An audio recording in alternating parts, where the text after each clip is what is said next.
गलज्जल प्रवाह पावितस्थले कलेवलम्ब्य लम्बितां भुजङ्गतुङ्गमालिकान्तमड्डमड्डमड्डमन्निनादवड्डमर्वयं चकार चण्डताण्डवं तनोतु नः शिवः शिवम्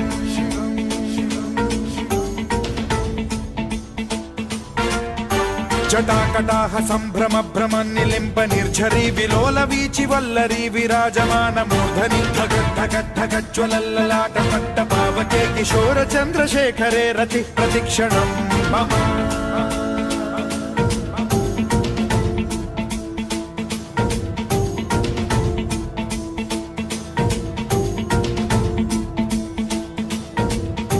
धराधरेन्द्र नन्दिनी विलास बन्धु बन्धुरस्फुरद्दिगन्त सन्तति प्रमोदमान मानसे कृपा कटाक्ष धोरणी निरुद्ध दुर्धरापदि क्वचित् दिगम्बरे मनो विनोदमेतु वस्तुनि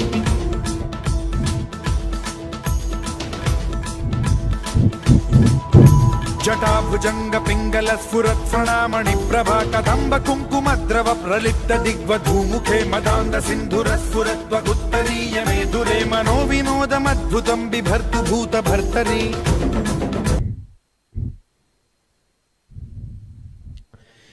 गुड इवनिंग भाई, गुड इवनिंग सारे। अनु जी की हाल चाल जी? वधिया हो सारे? तंदुरुस्त हो? फैमिली वधिया जी? चलो बहुत वधिया, वधिया होना चाहिए जी। वेलकम बैक है जी, वेलकम बैक है दोबारा से। अभी अभी गए थे डिनर करके, फिर वापस आ गए आपकी सेवा में जी। ठीक है जी, एक बार फटाफट से बताओ जी, लाइव एक बार ऑडियो वीडियो परफेक्ट है जी? स्वाति हेलो जी, हेलो स्वाति, तनुषी, मनिंदर, हर्षित, आकाश, श्वेता, बहुत बढ़िया जी, वेरी गुड जी। आपको भी welcome sir, thank you so much जी। सब कुछ परफेक्ट है, ओके डन। उसके बाद जी Preeti Jain, thank you so much जी। आ गए सर फिर से हम लोग? हाँ बिल्कुल सुनिधि, फिर से हम लोग आ गए जी। चलो बहुत बढ़िया जी, वेरी गुड जी। Oh my God, oh my God, oh my God. चलो जी इधर देखो ध्यान से। अच्छा अब हमें ना फटाफट से 3 टॉपिक की हमें रिवीजन करनी है। एक 3 टॉपिक हमारे कौन कौन से हैं? एक तो रिटर्न अंडर जीएसटी, उसके हमें रिवीजन करनी है। और दूसरा फिर हमारा है जीएसटीपी मतलब goods and service tax practitioner, उसके हमें रिवीजन करनी है। और फिर हमें रिवीजन करनी है एक टॉपिक हमारा है प्लेस ऑफ सप्लाई, उसके हमें रिवीजन करनी है। इन 3 टॉपिक की हमें रिवीजन करनी है जी। ठीक है, एक्जी वाले बच्चे भी आ गए। एक्जी वाले बच्चों को तो मेरे को लग रहा है कि वो गार्डन उनको उन्होंने यूट्यूब गार्डन समझ रखा है सर। अभी अभी मैंने ना एग्जीक्यूटिव वाले बच्चों को ना ग्रुप में डांटा है, मतलब 200 अनरीड मैसेज हो जाते हैं ग्रुप में एग्जीक्यूटिव वाले बच्चों के। मैंने कहा 10 दिन तुम्हारे एग्जाम है, 10 दिन के बाद नालायको तुम कर क्या रहे हो? मतलब आपस में कहानियां चल रही हैं बच्चों की, पता नहीं क्या चल रहा है सर। चलो बहुत बढ़िया जी, बहुत बढ़िया सर। से वन टाइम ध्रुव शर्मा स्टडी हार्ड। ध्रुव शर्मा अच्छे से पढ़ो नालायक, स्टडी हार्ड करो और अपने रिजल्ट बढ़िया लेके आओ। ठीक है Dhruv Sharma, okay. Oh my God, चलो जी इधर देखो ध्यान से नालायको। चलो यार वापस आओ जी, फटाफट से आओ जी, इधर देखना ध्यान से। एक बार फटाफट से रिवीजन अपनी स्टार्ट करते हैं। अप्रोक्सीमेट वही अपने रेगुलर बच्चे जो आ चुके हैं, जो डेली बेस पे आते हैं जी। ठीक है, अब जो भी बच्चे धीरे धीरे आएंगे वो आते रहेंगे। बाकी जो बच्चे हमारे आ चुके हैं आओ जी, उनको साथ लेके अब रिवीजन हम स्टार्ट करने जा रहे हैं जी। चलो जी, श्रीकांत राजपूत। श्रीकांत ये क्या मतलब है? आपने तो भी कहा ध्रुव शर्मा का नाम लो, भी आप कह रहे हो श्रीकांत। चलो इधर देखो ध्यान से नहीं। अच्छा अब सुनो ध्यान से, अब जो हम रिवीजन स्टार्ट करने जा रहे हैं, सबसे पहले हम स्टार्ट करने जा रहे हैं जी रिटर्न अंडर जीएसटी की जी। ठीक है, एक बार फटाफट से ना रिटर्न के ना फॉर्म नंबर देख लेते हैं कि हमारे रिटर्न के फॉर्म नंबर कौन कौन से हैं जो हमने क्लास के अंदर किए थे। ठीक है, क्योंकि एग्जाम में जब भी क्वेश्चन बनेगा वो नॉर्मली फॉर्म नंबर का बनेगा जी। आपकी ड्यू डेट पूछेंगे कि बताओ रिटर्न कब फाइल करनी होती है, उसकी ड्यू डेट क्या होती है।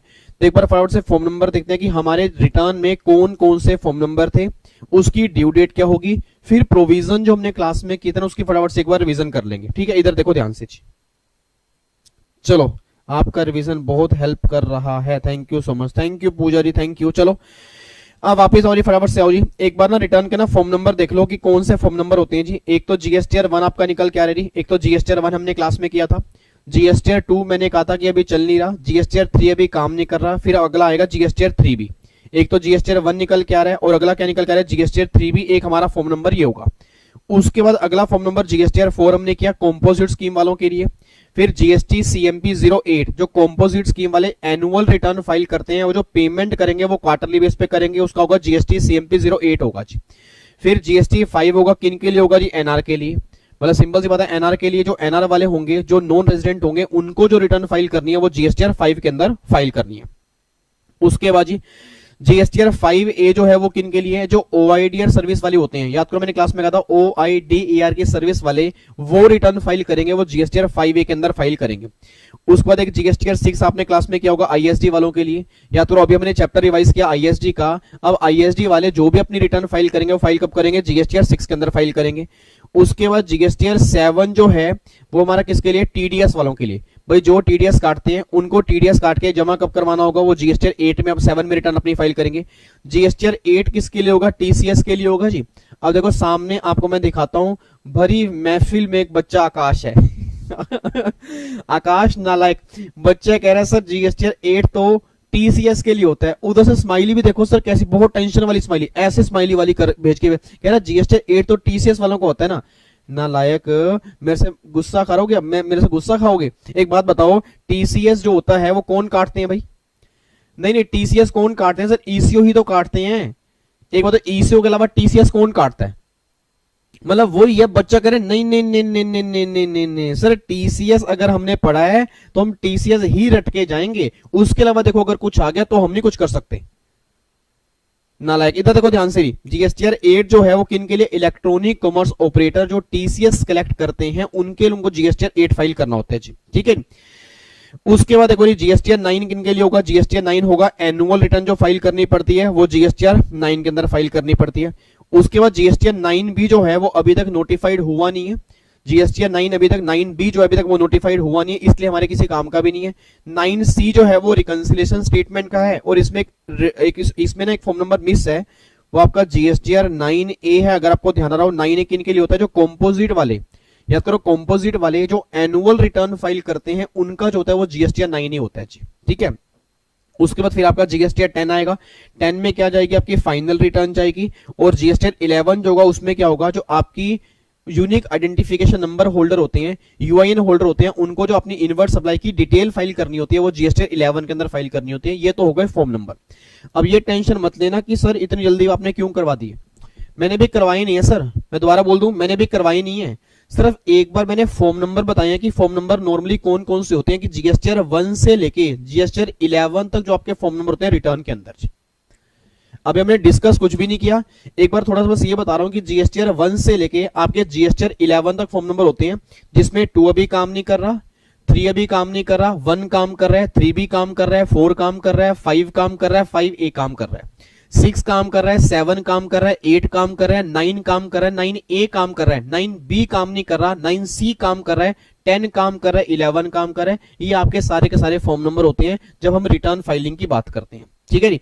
अब बच्चा कह रहा है सर इसमें क्वेश्चन कैसा बनेगा? सिंपल क्वेश्चन बनेगा सर, आप सब डायरेक्टली पूछ लेंगे कॉम्पोजिट स्कीम वाले जो होते हैं वो रिटर्न किस फॉर्म के अंदर फाइल करेंगे, पेमेंट कब करेंगे, ड्यू डेट क्या होगी, आप बता दो, 2 नंबर के अंदर क्वेश्चन बन जाएगा। तो रिटर्न में कभी भी 5-5 नंबर वाले क्वेश्चन इतने नहीं बनेंगे। जब भी क्वेश्चन बनेंगे या तो 1 नंबर के अंदर बनेगा ट्रू या फॉल्स के अंदर, या वो 2 नंबर का बनेगा, या वो 3 नंबर का बनेगा, ठीक है। मेनली क्वेश्चन जो होंगे वो ये वाले बनेंगे। हाँ, रिटर्न में से प्रैक्टिकल क्वेश्चन बन सकता है, मैं दोबारा बोल रहा हूं, रिटर्न के चैप्टर में से प्रैक्टिकल क्वेश्चन बन सकता है। कौन सा क्वेश्चन बन सकता है?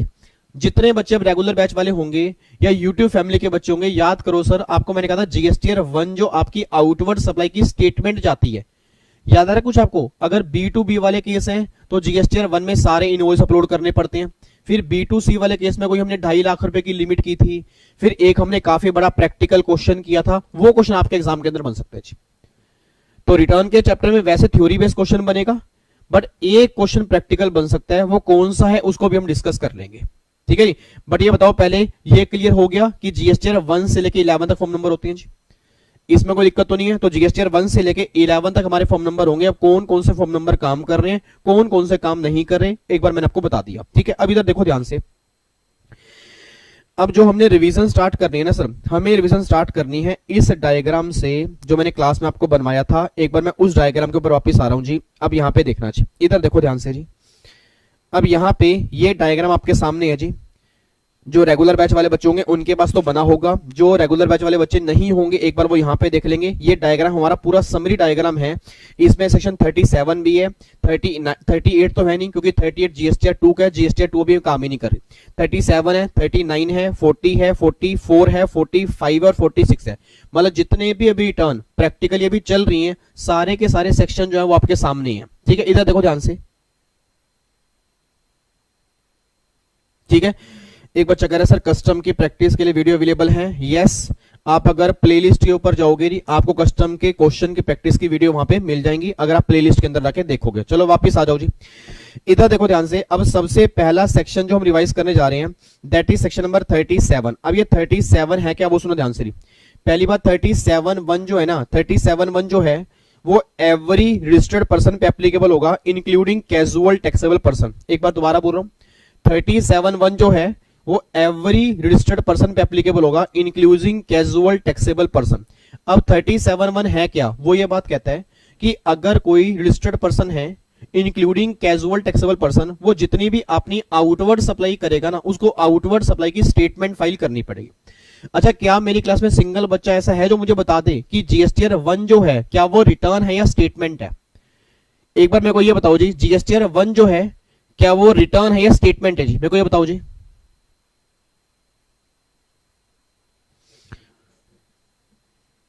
ठीक है, जीएसटीआर 1 जो है फटाफट से मुझे बोलो जी। सर गरीबों की दुआ मिलेगी, प्लीज ये नोट्स अपलोड कर दो। मुझे बहुत दुआ मिल चुकी है, मेरे को और इतनी दुआ नहीं चाहिए। नालायकों, बेकार की बातें मत करो, मुझे आंसर बताओ जी फटाफट। गरीबों की दुआ मिलेगी सर, इधर देखो ध्यान से। मुझे फटाफट से बोलो जीएसटीआर 1 जो है, फटाफट से बोलो जीएसटीआर 1 जो है वो स्टेटमेंट है या रिटर्न है? ऑब्वियस सी बात है सर वो स्टेटमेंट है कि जीएसटीआर 1 जो है वो हमारी स्टेटमेंट है, रिटर्न नहीं है। मैंने क्लास के अंदर भी कहा था कि जीएसटीआर 3B जो है, जीएसटीआर 3B जो है वो हमारी रिटर्न है और जीएसटीआर 1 जो है वो हमारी स्टेटमेंट है। बस ये बात ध्यान देना चाहिए। ठीक है, इधर देखो ध्यान से। अब जीएसटीआर 1 फाइल करनी है every registered person including casual taxable person, बस ये बात ध्यान दो। अब यहां पे एक बार चेक करना सर, इधर देखो ध्यान से। अब गवर्नमेंट ये बात कहना चाह रही है कि जीएसटीआर 1 जो आप फाइल करोगे ना, याद करो मैंने क्लास के अंदर भी कहा था कि अगले महीने की 11 तारीख को फाइल करोगे। जीएसटीआर 1 फाइल कब करते हो? अगले महीने की 11 तारीख है उससे पहले फाइल करते हो। अब सबसे बड़ा मुद्दा निकल के आ रहा है कि जब हम जीएसटीआर 1 फाइल करेंगे उसमें हम क्या करेंगे, जितनी भी हमारी आउटवर्ड सप्लाई होंगी ना उसकी हम डिटेल फर्निश करेंगे। अब अगर मान लो मैंने काफी सारी आउटवर्ड सप्लाई की है, मेरा पूरी क्लास से क्वेश्चन है सर मैंने काफी सारी आउटवर्ड सप्लाई की है तो क्या सारी आउटवर्ड सप्लाई की डिटेल फर्निश करना जरूरी है? गवर्नमेंट कहती है नहीं। अब गवर्नमेंट ये बात कहते हैं विवेक कि जो भी तुम आउटवर्ड सप्लाई करोगे, जो भी तुम आउटवर्ड सप्लाई करोगे उस सारी आउटवर्ड सप्लाई की डिटेल फर्निश करना जरूरी नहीं है, कुछ की डिटेल करना फर्निश करना जरूरी है और कुछ की जरूरी नहीं है। अब कहां जरूरी है और कहां जरूरी नहीं है एक बार वो देखो जी। अब यहां पे क्या लिखा हुआ जी, इधर देखो ध्यान से। अब गवर्नमेंट ये बात कहना चाह रही है कि अगर B2B वाला केस है, हाँ जी, अगर B2B वाला केस है तो उस केस में इनवॉइस वाइज डिटेल आपको फर्निश करनी पड़ेगी। मतलब अगर बिजनेसमैन टू बिजनेसमैन सप्लाई हो रही है तो अगर आपके 100 इनवॉइस हैं आपको 100 इनवॉइस फर्निश करने पड़ेंगे। रीजन बिंग क्योंकि अगले वाली पार्टी को आईटीसी क्लेम करना होगा, उस केस में इनवॉइस वाइज डिटेल आपकी जानी चाहिए। बट अगर सप्लाई B2C हो रही है, मैं दोबारा कह रहा हूं, अगर सप्लाई B2C हो रही है और सप्लाई आपकी इंट्रा स्टेट है, एक बार फिर बोलो जी, अगर सप्लाई B2C हो रही है और सप्लाई आपकी इंट्रा स्टेट है तो इनवॉइस वाइज नहीं, कंसोलिडेटेड इनवॉइस जो होंगे वो आपको अपलोड करने पड़ेंगे। बस ये पर ध्यान देना चाहिए। बच्चा कह रहा है सर एक बार दोबारा सुनो जी। अब गवर्नमेंट ये बात कहना चाह रही है B2B वाले केस में, मैं फिर बोलूंगा B2B वाले केस में इनवॉइस वाइज डिटेल जाएगी और B2C वाले केस में गवर्नमेंट ये बात कहना चाह रही है अगर सप्लाई इंट्रा स्टेट है तो इनवॉइस वाइज नहीं, कंसोलिडेटेड इनवॉइस जो होंगी उसको डिटेल फर्निश करनी पड़ेगी, इनवॉइस वाइज फर्निश करने की रिक्वायरमेंट नहीं है। उसके बाद जी अगर B2C वाले केस है, इंटर स्टेट सप्लाई है but inter state supply 2.5 lakh तक है। मैं दोबारा कह रहा हूं, अगर B2C वाले केस है, इंटर स्टेट सप्लाई है और इंटर स्टेट सप्लाई 2.5 लाख रुपए तक है तो उस केस में इनवॉइस वाइज नहीं, वहां पर भी क्या जाएगी, कंसोलिडेटेड आपकी इनवॉइस डिटेल जाएगी। बट हां अगर इंटर स्टेट सप्लाई है और अगर सप्लाई 2.5 लाख से ऊपर की होगी उस केस में गवर्नमेंट कह रही है आपको इनवॉइस वाइज डिटेल फर्निश करनी पड़ेगी। बस ये पर ध्यान दो। बच्चा कहता है सर एक बार दोबारा बताना। देखो सिंपल सी बात ये निकल के आ रही है, मान लो मैं आपके सामने हूं जी, मैं क्या हूं, जीएसटी में रजिस्टर्ड हूं। अब अगर मान लो मैं कोई सप्लाई कर रहा हूं, मैं दोबारा बोलूंगा, अगर मान लो मैं कोई सप्लाई कर रहा हूं जी, अगर मैंने कोई भी सप्लाई की है B2B वाले केस में, आप बिजनेसमैन हो, मैं बिजनेसमैन हूं, B2B वाले केस है, अगर 100 इनवॉइस होंगे, 200 होंगे, 500 होंगे, 1000 होंगे, सारे इनवॉइस मुझे अपलोड करने पड़ेंगे, बस ये बात ध्यान देना। और अगर यही काम B2C वाला है जी, अगर यही काम B2C वाला है और अगर सामने सप्लाई इंट्रा स्टेट है, अगर मैंने सेम स्टेट में सप्लाई की है, तो गवर्नमेंट कह रही है भाई साहब उस केस में चाहे 2.5 लाख तक हो, चाहे 2.5 लाख से ऊपर हो, हर केस में कंसोलिडेटेड इनवॉइस तुम अपलोड करोगे, इनवॉइस वाइज अपलोड करने की रिक्वायरमेंट नहीं है। बट हां, अगर तुम्हारी सप्लाई इंटर स्टेट है, अगर तुम्हारी सप्लाई इंटर स्टेट है और अगर वैल्यू 2.5 लाख रुपए तक है, उस केस में जाएगी कंसोलिडेटेड, और अगर वैल्यू 2.5 लाख से ऊपर होगी, उस केस में इनवॉइस वाइज डिटेल तुम्हें फर्निश करनी पड़ेगी, बस ये बात ध्यान देना चाहिए। ठीक है, तो देखो यहाँ पे वही बातें लिखी हैं जी, एक बार आप दोबारा चेक कर लो, यहां से प्रैक्टिकल क्वेश्चन बन सकता है, उम्मीद करूंगा आप इसका मुझे आंसर दोगे। अब देखना प्रैक्टिकल क्वेश्चन कैसा बनेगा जी, अब मैं आपको दिखाता हूं जी, इधर देखो ध्यान से, हमने क्लास में इसका एक प्रैक्टिकल क्वेश्चन किया था, ये प्रैक्टिकल क्वेश्चन है जो आपके एग्जाम में बनने के पूरे चांस हैं। एक बार क्वेश्चन पढ़ लो जी, क्वेश्चन है क्या, इधर देखो क्वेश्चन है क्या जी, क्वेश्चन ही निकल के आ रही, mister Gauri Shiva A registered person in Punjab supply goods taxable at the rate 12%, GST 6% है जी, और एसजीएसटी 6% है, आईजीएसटी 12% है, in the state of Punjab और हरियाणा, मतलब पंजाब के अंदर भी सप्लाई कर रहे हैं, हरियाणा के अंदर भी सप्लाई कर रहे हैं। He has furnished the following detail in relation to independent supply made by him in the quarter ending June 2020। बहुत अच्छी बात है। अब यहां पे गवर्नमेंट ये बात कहना चाह रही है, सप्लाई पहले पॉइंट के अंदर ही, अगर आपने सप्लाई की है मिस्टर ए को, मिस्टर ए जीएसटी में रजिस्टर्ड पर्सन है, सुनिधि अमेंडमेंट ये बहुत पहले हो चुकी है, अब जीएसटीआर 1 10 तारीख को नहीं 11 को जाती है, ये 11 तारीख की डेट 1 साल पहले हो चुकी है जी, 10 तारीख की डेट कब की खत्म हो चुकी है, 11 तारीख एप्लीकेबल है, 10 तारीख एप्लीकेबल नहीं है। चलो वापिस आओ जी, एक बार आप सोच के बोलना जी, अब ये रेसिपिएंट मिस्टर ए है, ये जीएसटी में रजिस्टर्ड है, मेरा पूरी क्लास से क्वेश्चन है, अगर ये पर्सन रजिस्टर्ड है, क्या मैं चेक करूंगा इंट्रा स्टेट सप्लाई है, इंटर स्टेट सप्लाई है, मुझे फटाफट से बोलो जी, क्या B2B वाले केस में, हेलो, क्या B2B वाले केस में इंट्रा स्टेट सप्लाई या इंटर स्टेट सप्लाई वो चेक करने की रिक्वायरमेंट है, आंसर इज नो। तो भैया B2B वाला केस है, चाहे इंट्रा स्टेट सप्लाई है, चाहे वैल्यू कितनी भी है, उस केस में इनवॉइस वाइज डिटेल फर्निश करनी पड़ेगी, बस ये बात ध्यान दो। इसमें ना तो इंटर चेक करेंगे और ना ही वैल्यू चेक करेंगे, हर केस में इनवॉइस वाइज डिटेल जाएगी, बस ये बात ध्यान देना।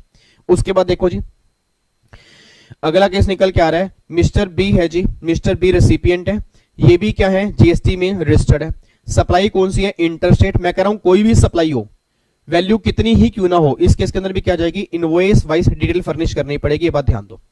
उसके बाद मिस्टर सी है जी, मिस्टर सी कौन है, ये जीएसटी में अनरजिस्टर्ड है, बट ये सप्लाई इंट्रा स्टेट है, और इंट्रा स्टेट वाले केस में वैल्यू जितनी मर्जी हो, मैं दोबारा कह रहा हूं, इंट्रा स्टेट वाले केस में वैल्यू जितनी मर्जी हो, उसमें क्या होगा, कंसोलिडेटेड इनवॉइस फर्निश करना पड़ेगा। ये देखो हमारा क्या पे आ गया जी, कंसोलिडेटेड इनवॉइस आ गया। उसके बाद जी मिस्टर डी है, अनरजिस्टर्ड है, इंट्रा स्टेट सप्लाई है, इंट्रा स्टेट सप्लाई, और अगर वैल्यू 2,60,000 रुपए की है तो भी क्या जाएगा, ये कंसोलिडेटेड इनवॉइस फर्निश करेंगे। अगर मिस्टर एम है, अनरजिस्टर्ड पर्सन है, इंटर स्टेट सप्लाई है और 3 लाख रुपए की है, अपने आप बोल देना जी, अब आप सारे बच्चे गलती करोगे, मिस्टर एम है, अनरजिस्टर्ड है, इंटर स्टेट सप्लाई है और वैल्यू 3 लाख रुपए की है, तो मैंने कहा था अगर वैल्यू 2.5 लाख से ऊपर होगी, उस केस में इनवॉइस वाइज डिटेल फर्निश करनी पड़ेगी। तो एक बार आप आंसर देख लो, यहां पे क्या लिखा हुआ है, इनवॉइस वाइज डिटेल जी, क्लियर है बात जी। उसके बाद एक और मिस्टर एन है, जीएसटी में अनरजिस्टर्ड है जी, ठीक है, इंटर स्टेट सप्लाई है, वैल्यू 50,000 रुपए की है। अब सोच के बोला अगर इंटर स्टेट सप्लाई 2.5 लाख रुपए की है, अब अगर 2.5 लाख से ऊपर है, मैं दोबारा कह रहा हूं, अगर 2.5 लाख से ऊपर है, उस केस में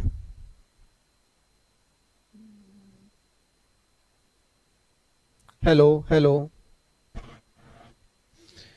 मेरी आवाज आ रही है जी, एक बार दोबारा तो नहीं, मेरी आवाज आ रही है यार, ये नेट का बहुत खतरनाक पंगा हुआ पड़ा है, नेट का बड़ा क्लेश मचा पड़ा है।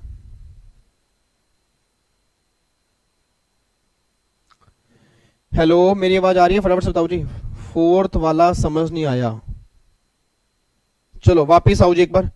फोर्थ वाला समझ नहीं आया, फोर्थ वाले में क्या है, फोर्थ वाला मिस्टर डी है, अनरजिस्टर्ड है, इंट्रा स्टेट सप्लाई है, तो इंट्रा स्टेट सप्लाई में तो वैल्यू जितनी मर्जी हो ना छाया, इंट्रा स्टेट सप्लाई में वैल्यू चेक ही नहीं करनी। मैं दोबारा कह रहा हूं, इंट्रा स्टेट सप्लाई में वैल्यू आपको चेक ही नहीं करनी जी।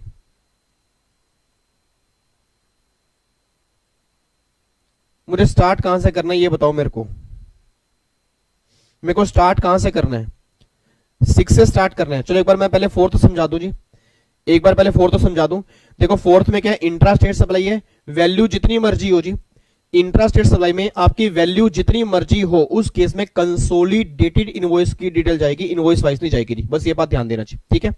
एक बार अब 7 से आ रहा हो जी, एक बार अब 7 पे और 7 में मिस्टर ओ है जी, मिस्टर ओ जीएसटी में अनरजिस्टर्ड है और इंटर स्टेट सप्लाई है। अब अगर इंटर स्टेट है, अगर एग्जैक्ट 2.5 लाख रुपए की भी है तो मैंने कहा था जी,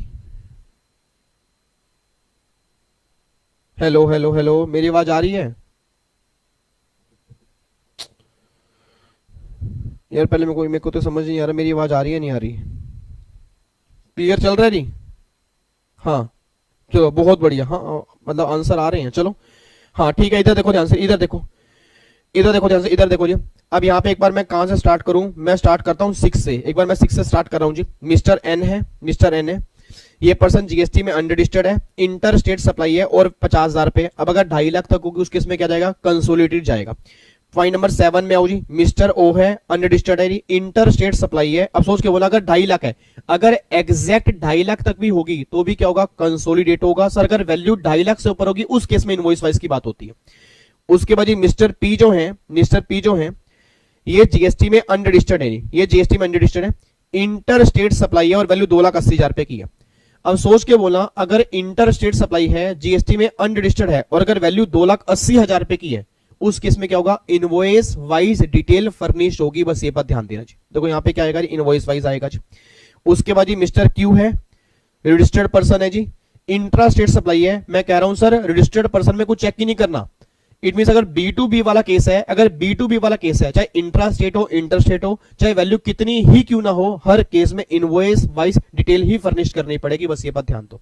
तो देखो यहाँ पे अगर वैल्यू 1.5 लाख रुपए की है तो भी इनवॉइस वाइज होगी। और क्वेश्चन नंबर 10 में मिस्टर आर है, रजिस्टर्ड पर्सन है, इंट्रा स्टेट सप्लाई है, वैल्यू 4,10,000 रुपए की है तो भी क्या होगी? वो इनवॉइस वाइज होगी। इस तरह से आपके एग्जाम में क्वेश्चन बन सकता है जी।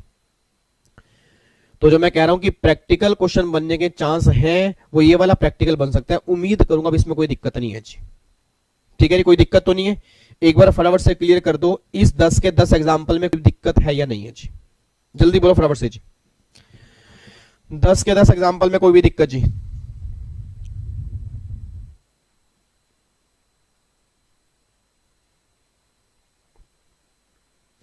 कोई दिक्कत तो नहीं है? चलो जी बहुत बढ़िया जी, वेरी गुड। इधर देखो ध्यान से। तो फाइनली अब जाके ही हमारे एग्जाम्पल क्लियर हो गए जी, अब जाके हमारा ये वाला एग्जाम्पल क्लियर हो गया। अब एक बार दोबारा से वापस आ रहा हूं जी, एक बार दोबारा से वापस आ रहा हूं। इधर देखो ध्यान से। अब यहां पे हम सेक्शन नंबर 37 के ऊपर थे, तो 37 ने क्या कहा था जी? ठीक है जी, चलो जी। अब यहां पे 37 ने क्या कहा था जी? लो जी, अब यहां पे एक बार चेक करो। 37 ने कहा था B2B वाले केस में इनवॉइस वाइज होगी, अगर B2C वाला केस है इंट्रा स्टेट है तो कंसोलिडेट होगी जी। B2C वाले केस में अगर इंट्रा स्टेट है 2.5 लाख तक है तो भी क्या होगी? कंसोलिडेट होगी। और अगर B2C वाले केस में इंटर स्टेट सप्लाई होगी और अगर वैल्यू 2.5 लाख से ऊपर होगी उस केस में क्या होगी? Invoice wise. ये सारी बातें हमने कंप्लीट की है, उम्मीद करूंगा आपको बात समझ में आ गई होगी। अच्छा अब सुना, मैं ध्यान से कहना क्या चाह रहा हूं सर, एक बात मुझे सोच के बताओ, एक बात सोच के बताओ, अगर मान लो जीएसटीआर 1 में कोई गलती हो गई है, जीएसटीआर 1 में मेरी कोई गलती हो गई है, मेरा पूरी क्लास से क्वेश्चन है, अगर जीएसटीआर 1 में कोई गलती हो गई है, एक बच्चा कह रहे ऑफलाइन हो गए हो आप, हाँ जी, इधर सुनो ध्यान से। अब अगर मान लो जीएसटीआर 1 में कोई गलती हो गई है तो क्या मैं अपनी रिटर्न रिवाइज कर सकता हूं जी? दोबारा बताओ, अगर जीएसटीआर 1 में कोई भी गलती हो गई है तो क्या मैं अपनी जीएसटीआर 1 को रिवाइज कर सकता हूं या रेक्टिफाई कर सकता हूं? मेरे को ये बताओ जी फटाफट से, एक बार चैट बॉक्स में लिख के बताओ जी, एक बार चैट बॉक्स में लिख के बताओ कि अगर जीएसटीआर 1 में कोई गलती हो गई है तो क्या रिवीजन कर सकता हूं या रेक्टिफिकेशन कर सकता हूं जी? रिवीजन करूंगा या रेक्टिफाई करूंगा? आपको मैंने पहले भी कहा था कि जीएसटी में कभी भी रिटर्न को ना आप रिवाइज नहीं कर सकते। सर इनकम टैक्स में आप रिटर्न फाइल करोगे, अब वहां पे रिवाइज कर सकते हो। जीएसटी में अगर कोई रिटर्न फाइल करोगे, जीएसटीआर 1 की अगर आपने स्टेटमेंट अपलोड की है उसके अंदर अगर उसमें कोई मिस्टेक है आप उसको रेक्टिफाई कर सकते हो, रिवाइज नहीं कर सकते जी, ठीक है। अब देखो यहाँ पे जी, यहाँ पे क्या लिखा हुआ है, 39(9) ये बात कहता है कि रेक्टिफिकेशन आप कर सकते हो, अगर कोई गलती है उसको आप रेक्टिफाई करोगे। रेक्टिफाई कब तक करोगे? अगले महीने की 20 तारीख, मतलब 11 तारीख को जीएसटीआर 1 का फाइल करना है, उसमें कोई गलती है तो 20 तक आप उसको क्या कर सकते हो? रेक्टिफाई। मैं दोबारा कह रहा हूं, रिवीजन पॉसिबल नहीं है, रिवीजन पॉसिबल नहीं है, आने वाली रिटर्न में रेक्टिफिकेशन पॉसिबल है, बस ये पर ध्यान दो, ठीक है। उसके बाद फिर एक पॉइंट और निकल के आ रहा है, previous return note filed subsequent return not possible. इसका मतलब क्या निकल के आ रहा है कि भैया पिछली रिटर्न के बिना आप अगली रिटर्न फाइल नहीं कर सकते, बस ये बात ध्यान दो। इट मींस अगर आपने जीएसटीआर 3B फाइल नहीं की पिछले महीने की, आप सोचो आप अगले महीने की फाइल कर दोगे, answer is no. It means जब तक आपकी पिछली रिटर्न फाइल नहीं होगी उससे पहले आपकी अगली रिटर्न फाइल नहीं होगी, बस ये बात ध्यान दो, ठीक है जी। उसके बाद अब यहां पे आओ जी, अब ये तो हमारा हो गया कि जीएसटीआर 1 की जो हमारी स्टेटमेंट है, अब जो हमारी जीएसटीआर 1 की स्टेटमेंट है वो कैसे फाइल करनी है, कहां पे मैंडेटरी है, कहां पे ऑप्शनल है, ये सारी बातें मैंने को बता दी। अब अगला सेक्शन जो निकल के आ रहा है वो हमारा आ रहा है सेक्शन नंबर 39। एक बार चेक करो जी, यस इंटरेस्ट लगेगा जी, सेम फॉर्म में ही रेक्टिफाई होगा, आंसर इज नो। उसका एक जीएसटीआर 1A फॉर्म नंबर होता है, वैसे जीएसटीआर 1 के अंदर भी हो जाती है, but normally GSTR 1A form number होता है, उसके अंदर हम रेक्टिफाई करते हैं जी, ठीक है जी। और इंटरेस्ट एप्लीकेबल होगा अगर आपने डिले की है जी, अगर आपने 20 तारीख से भी ऊपर डिले कर दिया, उस केस में इंटरेस्ट और फीस की एप्लीकेबिलिटी होती है जी। अभी मैं आपको दिखाऊंगा, अगर आप जीएसटीआर 1 टाइमली फाइल नहीं करते या उसमें कोई भी दिक्कत है, उस केस में फीस की एप्लीकेबिलिटी हो जाती है जी, ठीक है। चलो प्लीज वापस आओ यार, एक बार वापस आओ जी, इधर देखो ध्यान से, मैं कहना क्या चाह रहा हूं जी। अब एक बार यहां पे चेक करना जी, यस हाँ, वो तो गरिमा, वो तो आपकी लास्ट डेट हो गई ना, वो गरिमा वो तो आपकी लास्ट डेट हो गई भाई, उसके बाद तो आप रेक्टिफाई कर ही नहीं सकते, वो पॉइंट अभी हमारा आएगा, उसके बाद आप रेक्टिफाई कर ही नहीं सकते जी, ठीक है जी। इधर देखो ध्यान से जी, सर एक बार एनुअल रिटर्न का बता दो, अभी मैं एनुअल पे आया ही नहीं हूं, अभी मैं एनुअल पे आया ही नहीं हूं जी, ठीक है। एनुअल को भी देखेंगे, इधर देखो ध्यान से, एक बार आप सेक्शन नंबर 39 पे आओ जी फटाफट से। अब सेक्शन नंबर 37 जो है ये तो जीएसटीआर 1 का है जी, सेक्शन नंबर 39 हमारा किसका है? जीएसटीआर 3B का। अब मुझे फटाफट से बोल देना जी, अब जो जीएसटीआर 3B होती है उसके अंदर हम क्या करते हैं? पेमेंट करते हैं। 1 में क्या करेंगे? आउटवर्ड सप्लाई की स्टेटमेंट फाइल करेंगे, 3B के अंदर हम क्या करेंगे? पेमेंट करेंगे। अब एक बार चेक करना जी, सेक्शन 39(1) ये बात कहता है, every registered person including casual taxable person, आपको रिटर्न फाइल करनी है जीएसटीआर 3B में। और याद करो 3B की रिटर्न फाइल करने की 3 डेट होती है जी। क्या कोई बच्चा चैट बॉक्स में लिख सकता है जी? जितने बच्चे मेरे सामने बैठे हैं, कोई सिंगल बच्चा चैट बॉक्स में लिख दे कौन कौन सी डेट होती है जी। आपकी 20 तारीख भी होगी, आपकी 22 तारीख भी होगी, आपकी 24 तारीख भी होगी जी, ठीक है। 20 तारीख भी होगी, 22 तारीख भी होगी, 24 तारीख भी होगी जी। अब 20 तारीख, 22 तारीख या 24 तारीख वो डिपेंड करता है कि आपकी टर्नओवर कितनी है। अगर आपकी टर्नओवर 5 करोड़ से ऊपर है, उस केस में टाइम लिमिट क्या होगी जी? 20 तारीख होगी। अगर आपकी टर्नओवर 5 करोड़ तक है तो कुछ स्टेट के अंदर 22 तारीख है और कुछ स्टेट के अंदर 24 तारीख है, बस ये बात ध्यान दो जी, ठीक है जी। और देखो मैंने यहाँ पे क्या लिखा है, now option for quarterly if turnover up to 5 crore. याद करो सर, QRMP, जल्दी बोला जी। क्या अब हम जीएसटीआर 1 जो, क्या अब हम जीएसटीआर 3B जो है, हाँ जी, क्या अब हम जीएसटीआर 3B मंथली की बजाय क्वार्टरली फाइल कर सकते हैं जी? मेरे को ये बताओ जी, ये तो मंथली डेट होगी जी, अगले महीने की 20 तारीख, अगले महीने की 22 तारीख, अगले महीने की 24 तारीख। अगर टर्नओवर 5 करोड़ तक है तो 22 और 24 तारीख होगी। अगर टर्नओवर 5 करोड़ से ज्यादा है, उस केस में अगले महीने की 20 तारीख होगी। बट मेरा क्वेश्चन ये है कि अगर मैं अब जीएसटीआर 3B जो है मंथली की बजाय क्वार्टरली फाइल करना चाहता हूं, क्या पॉसिबल है या नहीं है? यस, उसके लिए आप QRMP स्कीम देख लोगे, उसके बाद आपको पता लग जाएगा कि आप जीएसटीआर 3B जो है वो भी क्वार्टरली फाइल कर सकते हो, बस ये बात ध्यान देना चाहिए, ठीक है। अब यहां पे एक बार फटाफट से आओ जी, चलो जी, बहुत बढ़िया, वेरी गुड जी, ग्रेट, जबरदस्त। उसके बाद अब यहां पे देखो जी, अगला फिर पॉइंट निकल कर रहा है 39(2) जी, वो कह रहे हैं कॉम्पोजिट स्कीम जो होती है उनको अब जीएसटीआर 4 फाइल करनी होती है एनुअल। और फाइल कब करनी होती है जी? अगले साल की 30 अप्रैल तक आपको फाइल करनी है। जो अगला साल होगा उसकी 30 अप्रैल तक आपको जीएसटीआर 4 जो होगी वो फाइल करनी पड़ेगी एनुअल। उसके बाद एक पेमेंट फाइल करनी पड़ेगी क्वार्टरली बेस पे। मुझे फटाफट से बोलो, कॉम्पोजिट स्कीम वाले होते हैं जी, हाँ जी, जो आपके कॉम्पोजिट स्कीम वाले होंगे रिटर्न फाइल करेंगे एनुअली, बट पेमेंट कैसे करेंगे? क्वार्टरली करेंगे।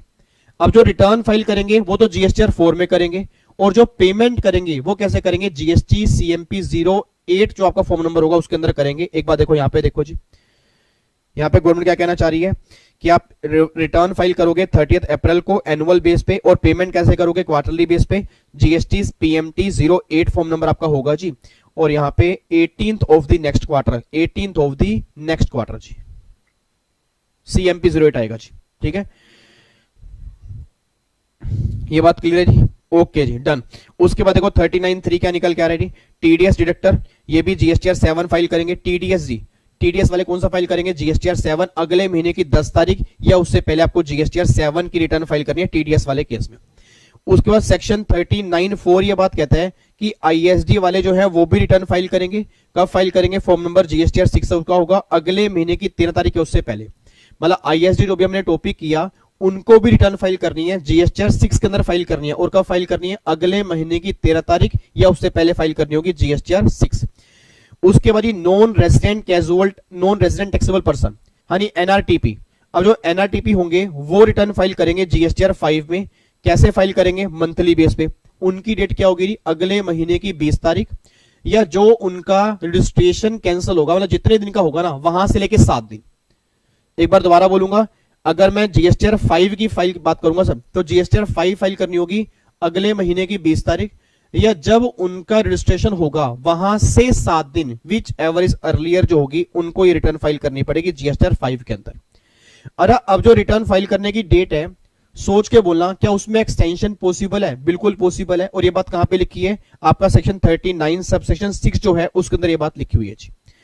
उसके बाद 39(7) ये बात कहता है due date of return is equal to due date of payment. अब एक बात मुझे बताओ सर, जो रिटर्न फाइल करने की डेट होती है ना, वही सेम डेट पेमेंट की भी होती है।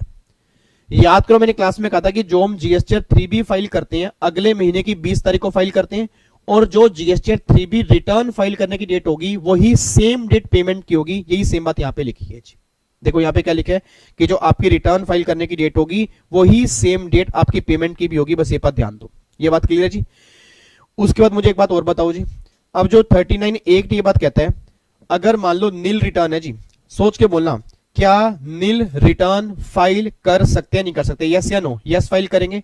अच्छा, क्या वो पोर्टल के थ्रू फाइल करनी पड़ेगी या SMS के थ्रू भी कर सकते हैं जी, मुझे एक बार बोल के बताओ जी। जो नील की रिटर्न होती है, क्या वो पोर्टल के थ्रू जाएगी या SMS के थ्रू भी। याद करो, मैंने क्लास के अंदर भी कहा था कि अगर आपको GSTR 1 अगर आपका नील है या GSTR 3B अगर आपका नील है तो आप SMS के थ्रू फाइल कर सकते हो। अब यहां पे एक बार चेक करो जी, आप नील रिटर्न ऑल्सो फाइल कैसे फाइल करोगे जी, थ्रू SMS आप रिटर्न फाइल करोगे। इट मीन SMS के थ्रू भी आप रिटर्न फाइल कर सकते हो, बस ये बात ध्यान देना चाहिए, ठीक है। तो मुझे फटाफट से बोल दो फॉर्म नंबर कौन कौन से निकल के आ गए जी, बहुत बढ़िया, very good Shweta, rule number 67 capital A। अब मुझे फटाफट से बोल दो फॉर्म नंबर कौन कौन से निकल के आ गए। एक तो GSTR 1 निकल के आ गया, आपका GSTR 1 क्या हो गया, अगले महीने की 11 तारीख को आपको GSTR 1 फाइल करना है। कैसे फाइल करना है, मंथली बेस पे, बट हाँ अगर आपकी टर्नओवर 1.5 करोड़ रुपए तक होगी, अगर आपकी टर्नओवर जो है वो 1.5 करोड़ रुपए तक होगी, उस केस में GSTR 1 जो है वो क्वार्टरली फाइल कर सकते हो, बस ये बात ध्यान देना चाहिए।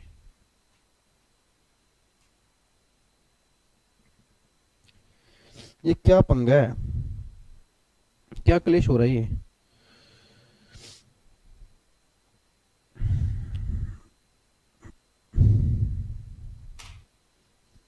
यार नेट की तो बड़ी दिक्कत आ रही है।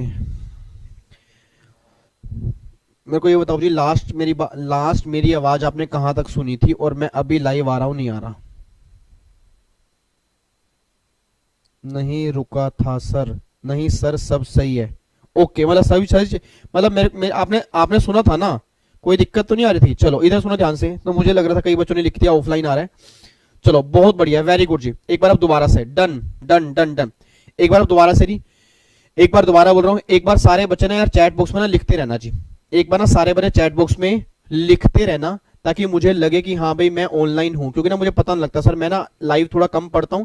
अब अगर देखूंगा आपके मैसेज आ रहे होंगे ना, तो मुझे लगा कि हाँ भाई ऑनलाइन चल रहा है। चलो एक बार फटाफट से मुझे बताओ जी, चलो इधर देखो ध्यान से, एक बार फटाफट से बोलो GSTR 1 जी। अब GSTR 1 फाइल करते हैं अगले महीने की 11 तारीख है, उससे पहले। GSTR 1 रिटर्न है या स्टेटमेंट है, स्टेटमेंट है। कौन सी स्टेटमेंट है, आउटवर्ड सप्लाई की है जी। अब गवर्नमेंट कह रही है कि वो आपको मंथली बेस पे फाइल करनी है, अगले महीने की 11 तारीख को फाइल करनी है। बट हाँ गवर्नमेंट कहते हैं कि अगर आपकी टर्नओवर जो होगी वो 1.5 करोड़ रुपए तक होगी, तो GSTR 1 आप क्वार्टरली बेस के ऊपर भी फाइल कर सकते हो। ये पॉइंट हमने क्लास के अंदर भी किया था कि अगर जीएसटीआर 1 मुझे फाइल करना है, वैसे फाइल करना है नॉर्मली मंथली बेस पे, अगले महीने की 11 तारीख को मुझे फाइल करना है और ये स्टेटमेंट है, रिटर्न नहीं है। बट अगर आपकी टर्नओवर जो है वो 1.5 करोड़ रुपए तक है तो क्वार्टरली बेस के ऊपर भी जीएसटीआर 1 आप फाइल कर सकते हो। अब बच्चा ये बात कहता है सर जीएसटीआर 1 में तो क्या हमें सारे इनवॉइस अपलोड करने पड़ेंगे? गवर्नमेंट कहती है नहीं भाई, सारे इनवॉइस अपलोड नहीं करने। सिंपल सी बात निकल के आ रही है कि अगर आपने B2B काम किया है तो सारे अपलोड करोगे, अगर B2C आपने काम किया, अगर B2C आपने काम किया है और आपकी सप्लाई इंट्रा स्टेट है तो फिर इनवॉइस वाइज नहीं आपको इशू करना है, कंसोलिडेटेड इनवॉइस इशू करने हैं, मतलब कंसोलिडेटेड इनवॉइस जो है वो आपको अपलोड करने हैं। अच्छा, अगर फिर आपकी इंटर स्टेट सप्लाई है, मतलब B2C वाला केस है, इंटर स्टेट सप्लाई है और अगर वैल्यू 2.5 लाख रुपए तक है फिर तो करना है कंसोलिडेटेड इनवॉइस। बट अगर वैल्यू 2.5 लाख से ऊपर होगी उस केस में क्या करेंगे? Invoice wise. ये बातें हमने अभी थोड़ी देर पहले डिस्कस की, इसका हमने क्वेश्चन भी किया। ये तो हो गया जीएसटीआर 1। अब जीएसटीआर 2 जाती नहीं है, जीएसटीआर 3 भी। जीएसटीआर 3 भी फाइल करनी होती है अगले महीने की 20 तारीख को या अगले महीने की 22 तारीख को या अगले महीने की 24 तारीख को, वो डिपेंड करता है उसकी टर्नओवर क्या। अगर टर्नओवर 5 करोड़ तक होगी तो 22 या 24 तारीख की डेट होगी, अगर टर्नओवर 5 करोड़ से ऊपर होगी उस केस में क्या होगी? 20 तारीख की डेट होगी। ये बात हमने कर ली।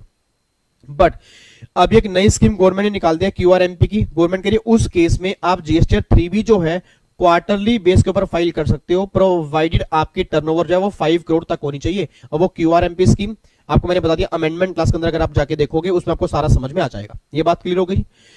फिर जीएसटीआर 3B के बाद हमने किया जीएसटीआर 4। कॉम्पोजिट स्कीम वाले एनुअल फाइल करेंगे जी, अगले साल की 30 अप्रैल को फाइल करेंगे। पेमेंट कैसे करेंगे? पेमेंट करेंगे क्वार्टरली बेस पे। जीएसटी CMP 08 हमारा फॉर्म नंबर होगा और अगले क्वार्टर की 18 तारीख या उससे पहले वो पेमेंट कर देंगे। ये हमारा जीएसटीआर 4 निकल के आ गया। अगला आ रहा है जीएसटीआर 5। जीएसटीआर 5 का फाइल करेंगे नॉन रेजिडेंट टैक्सेबल पर्सन जो होंगे वो जीएसटीआर 5 फाइल करेंगे। अब 5 कब फाइल करेंगे सर? 5 जो हम फाइल करेंगे वो फाइल करेंगे अगले महीने की 20 तारीख या जितने टाइम का रजिस्ट्रेशन मिला होगा वहां से लेके 7 दिन, विच एवर इज अर्लियर जो होगा हमें जीएसटीआर 5 फाइल करनी पड़ेगी। बस ये बात ध्यान दो। फिर जीएसटीआर 6 की बात आती है, उसमें क्या होगा? इनपुट सर्विस डिस्ट्रीब्यूटर, वो फाइल कब करेंगे? अगले महीने की 13 तारीख या उससे पहले आईएसडी जो होंगे अपनी रिटर्न फाइल कर देंगे। जीएसटीआर 7 किन के लिए हो गया? टीडीएस वालों के लिए। जीएसटीआर 8 किसके लिए हो गया? टीसीएस वालों के लिए। इनको फाइल करनी होती है अगले महीने की 10 तारीख या उससे पहले। फिर जीएसटीआर 9 जो होगा उनको एनुअल रिटर्न फाइल करनी होती है अगले साल की 31 दिसंबर या उससे पहले। ठीक है जी। अब एक बार यहां पे चेक करो जी, ये तो हमारा हो गया सेक्शन नंबर 39। अब एक बार फटाफट से आ जाओ जी। अब अगला सेक्शन नंबर 40 है जी। अब सेक्शन 40 जो है ना, ये हमारा फर्स्ट रिटर्न क्या है? अब मुझे फटाफट से बोल देना, फर्स्ट रिटर्न हमें कब फाइल करनी होती है जी? जल्दी बोलो। फर्स्ट रिटर्न जो हमें फाइल करनी होती है, फर्स्ट रिटर्न हमें कब फाइल करनी होती है? फर्स्ट रिटर्न हमें फाइल करनी होती है जब हम लायबल होंगे रजिस्ट्रेशन के लिए और जब हमें रजिस्ट्रेशन मिल जाएगा उसके बीच में आपने जो भी सप्लाई की होंगी वो आपको फर्स्ट रिटर्न के अंदर फाइल करनी पड़ेगी। डिटेल ऑफ आउटवर्ड सप्लाई, एक बार मैं दोबारा बोलूंगा जी। निमिषा कह रही है sir in QRMP limit is 5 crore for quarterly return and 1.5 crore is also. नहीं नहीं नहीं नहीं नहीं नहीं नहीं नहीं नहीं नहीं नहीं, मेरे बच्चे, मेरे नो मेरे सोनू, गलत बोल दिया आपने। 5 करोड़ की लिमिट जो है वो जीएसटीआर 3B के लिए है और जो 1.5 करोड़ की लिमिट है वो जीएसटीआर 1 के लिए है। जीएसटीआर 1 अगर क्वार्टरली फाइल करने उसके लिए 1.5 करोड़ रुपए की लिमिट है, ठीक है। और जो जीएसटीआर 3B अगर क्वार्टरली फाइल करने उसके लिए 5 करोड़ रुपए की लिमिट है, ठीक है। चलो अब एक बार यहां पे देखो जी, इधर देखो ध्यान से। अब एक बार यहां पे चेक करना रही आपका सेक्शन नंबर 40। सेक्शन नंबर 40 कहना चाह रहा है कि जो आप फर्स्ट रिटर्न फाइल करोगे, कब फाइल करोगे? जब आप लाइबल हुए थे वहां से, जब तुम्हें आरसी मिली वहां पे, इसके बीच में जो भी तुमने आउटवर्ड सप्लाई की होगी उसकी तुम्हें फर्स्ट रिटर्न फाइल करनी पड़ती है। बस ये बात ध्यान दो। उसके बाद आपका आ गया सेक्शन नंबर 44। सेक्शन नंबर 44 का निकल के आ रहा है आपका आ रहा है एनुअल रिटर्न का। मुझे फटाफट से बोल देना एनुअल रिटर्न किस किस केस में फाइल करेंगे, फटाफट से लिख के बता दो जी, जल्दी बोलो।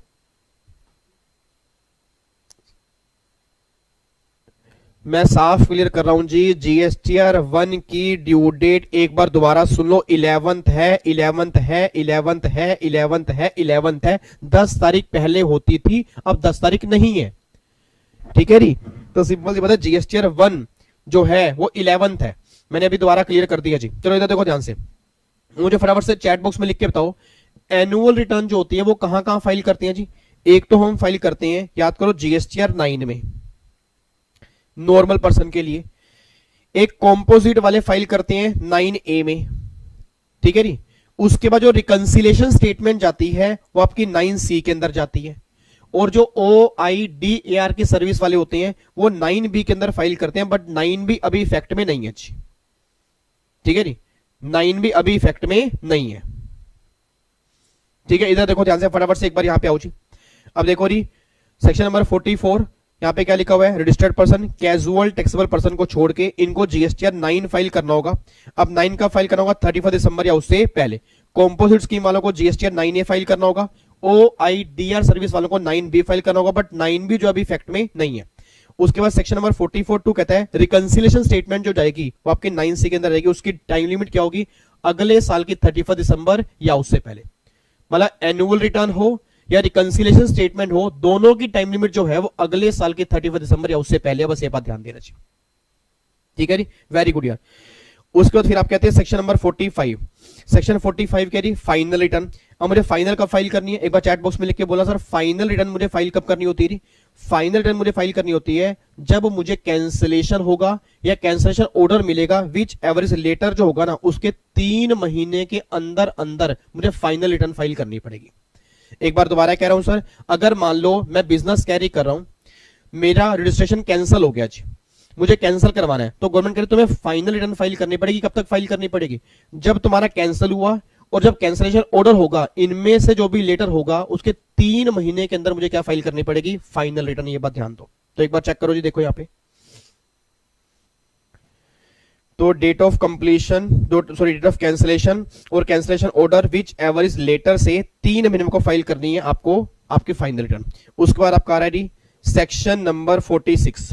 सेक्शन 46 में क्या लिखा है, सेक्शन 46 कह रही अगर आपने कोई रिटर्न फाइल नहीं की, ना तो 39 में, ना 44 में, ना 45 में, तो आपको नोटिस देके आपसे रिटर्न मंगा सकते हैं 15 दिन के अंदर। एक बार दोबारा कह रहा हूं जी, अगर किसी पर्सन ने जीएसटीआर 3B फाइल नहीं की जी, सर जीएसटीआर 3B तो रिटर्न का है ना, जीएसटीआर 4, बिल्कुल जीएसटीआर 4 रिटर्न का है जी, बिल्कुल ही जीएसटीआर 4 रिटर्न का है जी, ठीक है। इधर देखो ध्यान से, तो सेक्शन नंबर 46 ये बात कहता है कि अगर किसी पर्सन ने जीएसटीआर 3B फाइल नहीं की, अगर किसी पर्सन ने एनुअल रिटर्न फाइल नहीं की, या अगर किसी पर्सन ने फाइनल रिटर्न फाइल नहीं की, तो उनको नोटिस देकर उनसे रिटर्न मंगा सकते हैं with in 15 days, that is section number 46।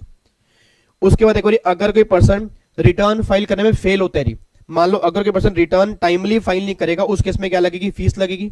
अब फीस एप्लीकेबल कितनी होगी, अगर आपने डिफॉल्ट किए जीएसटीआर 1 में, अगर आपने डिफॉल्ट किए जीएसटीआर 3B में, अगर आपने डिफॉल्ट किया फाइनल रिटर्न के अंदर, तो 100 रुपए पर डे की फीस है और 5000 तक की फीस आपके ऊपर एप्लीकेबल होगी सीजीएसटी में। और ऐसे ही 100 रुपए किसमें लगेगी, एसजीएसटी में, 5000 किसमें लगेगी, एसजीएसटी में। टोटल 10,000 रुपए तक की फीस एप्लीकेबल होगी अगर आपने डिफॉल्ट की है 37 में, 39 में और 45 में। और अगर आपने डिफॉल्ट की है एनुअल रिटर्न में, अगर आपने एनुअल रिटर्न सही टाइम पर फाइल नहीं की, उस केस में क्या होगा, 100 रुपए पर डे की फीस है और मैक्सिमम जितनी आपकी टर्नओवर होगी उसका 0.25% जो होगा, इतने की आपके ऊपर फीस एप्लीकेबल हो जाएगी जी।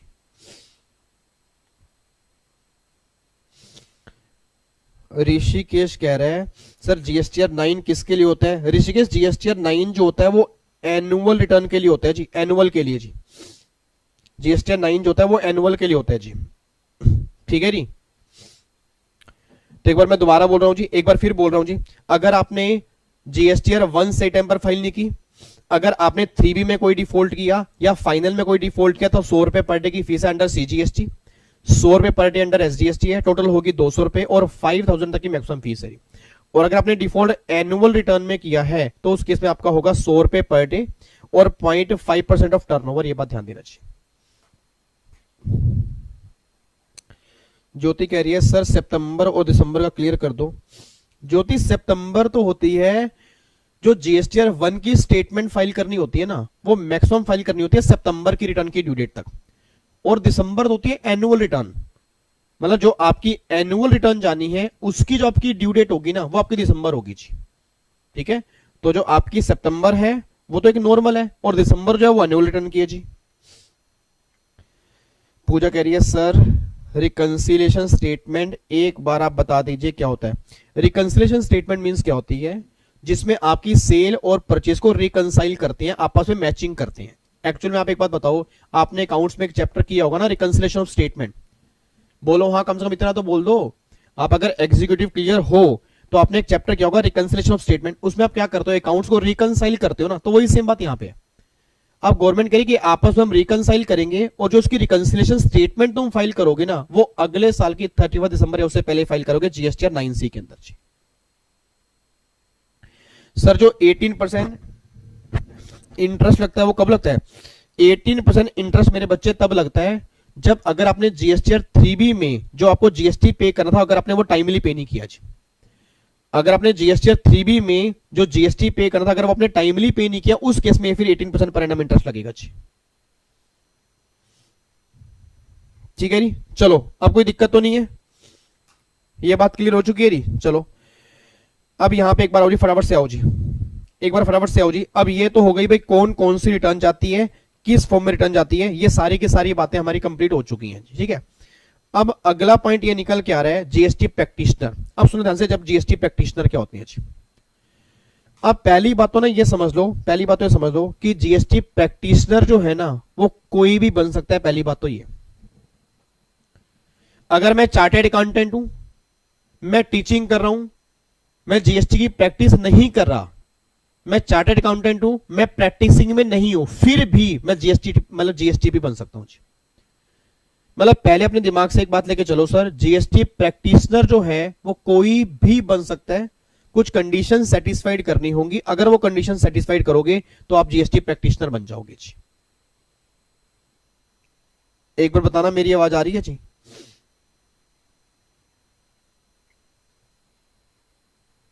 बताओ जी, मेरी आवाज आ रही है?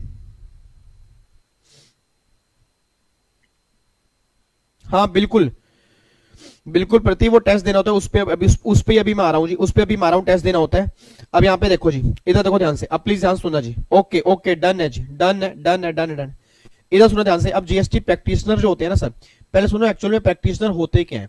प्रैक्टिशनर वो लोग होते हैं जो लोग ना आपकी रिटर्न फाइल करते हैं, मतलब काफी सारे काम करते हैं जीएसटी में, काफी सारे काम करते हैं, बट ऐसे आप प्रैक्टिशनर नहीं बनते। आपको एक एग्जाम देना होता है, अगर वो एग्जाम क्लियर करोगे और एक पर्टिकुलर अगर आपके पास डिग्री है तभी प्रैक्टिशनर बन पाओगे, नहीं तो आप प्रैक्टिशनर नहीं बन पाओगे जी। अब वो आपके एग्जाम में ना कई बार, इवन एक बार नहीं, जब से जीएसटी बना तब से ही कई बार क्वेश्चन बन गया कि जीएसटी प्रैक्टिशनर के बारे में डिफाइन करो। और कोई बड़ी बात नहीं है सर, दिसंबर के अंदर अगर पेपर बन चुके हैं तो कोई बड़ी बात नहीं है, 5 नंबर में दोबारा क्वेश्चन बन जाए कि जीएसटी प्रैक्टिशनर के बारे में डिफाइन करो। तो अगर एग्जाम में जीएसटी प्रैक्टिशनर के बारे में कोई सिंगल क्वेश्चन बनेगा, जो मैं नोट्स आपको दिखाऊंगा, सेम आपने वहां पे लिख के आने, 5 में से 5 नंबर हमारे होंगे जी। ठीक है, एक बार आप चेक करो यहाँ पे क्या लिखा हुआ है। इधर देखो ध्यान से, मैं भी बता रहा हूँ जी, अभी 2 मिनट बता रहा हूँ जीएसटी प्रैक्टिशनर का स्कोप क्या है, वो सारी बातें भी डिस्कस कर रहे हैं कि जीएसटी प्रैक्टिशनर क्या क्या करेगा, किस तरह से वो काम करेगा, कौन से एग्जाम देने पड़ेंगे, क्या डिग्री हमारे पास होनी चाहिए, वो सारी बातें भी डिस्कस कर रहे हैं। एक बार आप चेक करो, देखो जी यहाँ पे, इधर देखो जी। अब यहां पे एक बार चेक करना, जीएसटी प्रैक्टिशनर का मतलब क्या होता है? GST practitioner means any person who has been approve under section 48 to act as such practitioner. मतलब जो सेक्शन 48 में अप्रूव होगा उसको हम क्या बोलेंगे? जीएसटी प्रैक्टिशनर बोलेंगे जी। मतलब एक ऐसा पर्सन जो अप्रूव है अंडर सेक्शन 48, उसको हम क्या बोलेंगे? एज ए जीएसटी प्रैक्टिशनर बोलेंगे। अब आगे पढ़ो जी। What are the function that are GST practitioner can perform on the GST portal on the behalf of tax payer. इसका मतलब क्या है कि जीएसटी प्रैक्टिशनर जो है वो एक टैक्स पेयर के बिहाफ पे कौन कौन से फंक्शन कैरी कर सकता है। इट मींस अगर मान लो मैं जीएसटी में रजिस्टर्ड हूं जी, और अगर मान लो मुझे किसी पर्सन को पकड़ना है कि तुम मेरे बिहाफ पर ये काम कर दो, तो जो जीएसटी प्रैक्टिशनर है वो टैक्स पेयर के बिहाफ पे कौन कौन से फंक्शन कैरी कर पाएगा, मतलब कौन कौन से काम करने की पावर होगी, अब गवर्नमेंट बताने जा रही है। और मैं कह रहा हूं इस क्वेश्चन को जितना इंपॉर्टेंट मार्क करोगे, जितना इंपॉर्टेंट मार्क करोगे, उतना आपके एग्जाम के लिए बहुत बढ़िया है। 5 नंबर के पूरे चांस है दिसंबर के अंदर ये वाला क्वेश्चन बनने के कि जीएसटी प्रैक्टिशनर जो है वो कौन कौन से फंक्शन परफॉर्म कर सकता है टैक्सेबल पर्सन के बिहाफ पे जी। और सारे पॉइंट्स याद होने जरूरी हैं, क्योंकि अगर 5 नंबर के अंदर बनेगा हमें सारे पॉइंट्स वहां पे लिख के आने पड़ेंगे, बस ये बात ध्यान दो। अब देखो कौन कौन से फंक्शन परफॉर्म कर सकता है, एक बार चेक करते हैं। सबसे पहला कौन सा फंक्शन परफॉर्म करेगा, वो कह रहे हैं GST practitioner authorise by registered person can do following. क्या क्या कर सकता है जी? सबसे पहला कह रहे हैं furnish statement under section 37, statement under section 38, मतलब जीएसटीआर 1 और जीएसटीआर 2, मतलब जीएसटीआर 1 और जीएसटीआर 2 ये फर्निश कर सकता है जी। इट मींस मेरे बिहाफ पे प्रैक्टिशनर मेरी जीएसटीआर 1 फर्निश कर सकता है। जीएसटीआर 2 अभी जीएसटीआर 2 है नहीं, तो जीएसटीआर 1 की बात करेंगे। अगर मुझे जीएसटीआर 1 फर्निश करवानी है और अगर मुझे फर्निश नहीं करनी तो मेरे बिहाफ पे प्रैक्टिशनर फर्निश कर सकता है जी। उसके बाद देखो जी, फर्निश रिटर्न, रिटर्न फर्निश करेगा जी। कौन सी? 39 वाली रिटर्न फर्निश कर सकता है। GSTR 3B, GSTR 4, GSTR 5, GSTR 6, GSTR 7, कोई भी रिटर्न प्रैक्टिशनर फर्निश कर सकता है जी। उसके बाद जी, return under section 44, annual return जो है वो भी जीएसटी प्रैक्टिशनर फर्निश कर सकते हैं जी। रिटर्न अंडर सेक्शन 45, जो आपकी फाइनल रिटर्न होती है, अगर वो फर्निश करनी है तो आपके बिहाफ पे जीएसटी प्रैक्टिशनर फर्निश कर सकता है। ये बात यहां पे लिखी हुई है। अच्छा, अब ये तो हो गए नॉर्मल फंक्शन जी। नॉर्मल मींस कि जीएसटीआर 1 फर्निश करो, 3B करो, 4 करो, 5 करो, 6 करो, 7 करो, 9 करो, जीएसटीआर 10 करो, ये सब काम कर सकते हो। इसके अलावा और कौन से फंक्शन हैं जो प्रैक्टिशनर कर सकते हैं जी? सबसे पहला गवर्नमेंट कह रही है deposit in E cash ledger. अगर ई कैश लेजर के अंदर पैसा जमा करवाना है आप प्रैक्टिशनर के थ्रू करवा सकते हो जी। उसके बाद furnish detail of form GST ITC 04, मतलब जो आपके जो वर्कर होते हैं, जो वर्कर के इसमें एक चालान इशू होता है, अगर वो चालान इशू करवाना है जीएसटी आईटीसी 04 के अंदर, जीएसटी प्रैक्टिशनर कर सकता है, कोई दिक्कत वाली बात नहीं है। उसके बाद जी, furnish information for generation e way bill.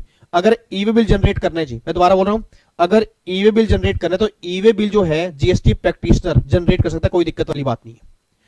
उसके बाद filing application for amendment cancellation of unique enrolment number under roll number 58। It means अगर आपको यूनिक आइडेंटिफिकेशन नंबर में कोई चेंजेस करवाने हैं, यूनिक एनरोलमेंट नंबर कोई कैंसिल करवाना है, वो सारा कैंसिलेशन और अमेंडमेंट आपका जीएसटी प्रैक्टिशनर कर सकता है। उसके बाद जी, filing application for amendment cancellation of registration. It means अगर मुझे रजिस्ट्रेशन करवाना है या अगर मुझे कैंसिल करवाना है या अगर मुझे कोई अमेंडमेंट उसके अंदर करनी है, तो ये सारे काम कौन कर सकता है? जीएसटी प्रैक्टिशनर कर सकता है जी। उसके बाद ही फाइलिंग रिफंड एप्लीकेशन, अगर मुझे रिफंड की एप्लीकेशन फाइल करनी है, कौन कर सकता है? जीएसटी प्रैक्टिशनर कर सकता है।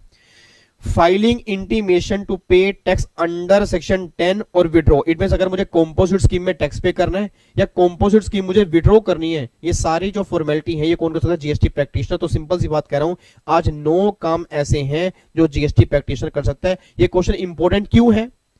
मैं दोबारा बोल रहा हूं, ये क्वेश्चन इंपॉर्टेंट क्यों है? क्योंकि आज से 1 साल पहले जीएसटी प्रैक्टिशनर सिर्फ इतने काम कर सकता था जी। अगर मैं आज से 1 साल पहले की बात करूंगा ना, आज से 1 साल पहले जीएसटी प्रैक्टिशनर सिर्फ ये काम कर सकता था सर।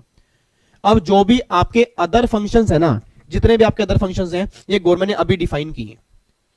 अब अगर एग्जाम में क्वेश्चन बन गया और जो पूरे पूरे बनने के चांस हैं, तो 9 में से कम कह रहा हूं सर, 9 में से कम 7 पॉइंट तो आपको लिख के आने पड़ेंगे, तब जाके 5 नंबर मिलेंगे जी। और मेरा दिल पता नहीं क्यों कह रहा है, मुझे 100% लग रहा है इसमें से पक्का इस बार क्वेश्चन बनेगा जी। इसमें से पक्का इस बार क्वेश्चन जरूर बनेगा, मेरा दिल पता नहीं क्यों कह रहा है जी। तो बहुत ध्यान से पढ़ना, बहुत ही ध्यान से पढ़ना, बहुत ही ध्यान से पढ़ना। ये 9 के 9 पॉइंट आपको याद होने चाहिए। अगर 9 याद नहीं हो रहे, कम से कम 7 पॉइंट आपको याद करने जरूरी है जी। मेरी बात समझ में आ रही है जी? तो बस ये बात ध्यान देना कि आपके मेन जीएसटी प्रैक्टिशनर जो है कौन कौन से फंक्शन परफॉर्म कर पाएगा, ये आपको याद होने बहुत जरूरी है। अगर हो सके, अगर आपके 2 मिनट लगेंगे, सिर्फ एक बार ना की पॉइंट, बड़े बड़े नहीं, सिर्फ की पॉइंट लिख दो एक बार लाइव चैट बॉक्स के अंदर कि सर ये वाले काम वो कर सकता है। एक बार लिख के बताना जी, एक बार लिख के बताओ जल्दी। सर कल टैक्स का पेपर है इंटर का, please bless me. All the very very best यार, मैं कह रहा हूं फट्टे चक्के आ जाओ जी, जबरदस्त तरीके से एग्जाम देके आना, बहुत बड़े एग्जाम देके आना जी।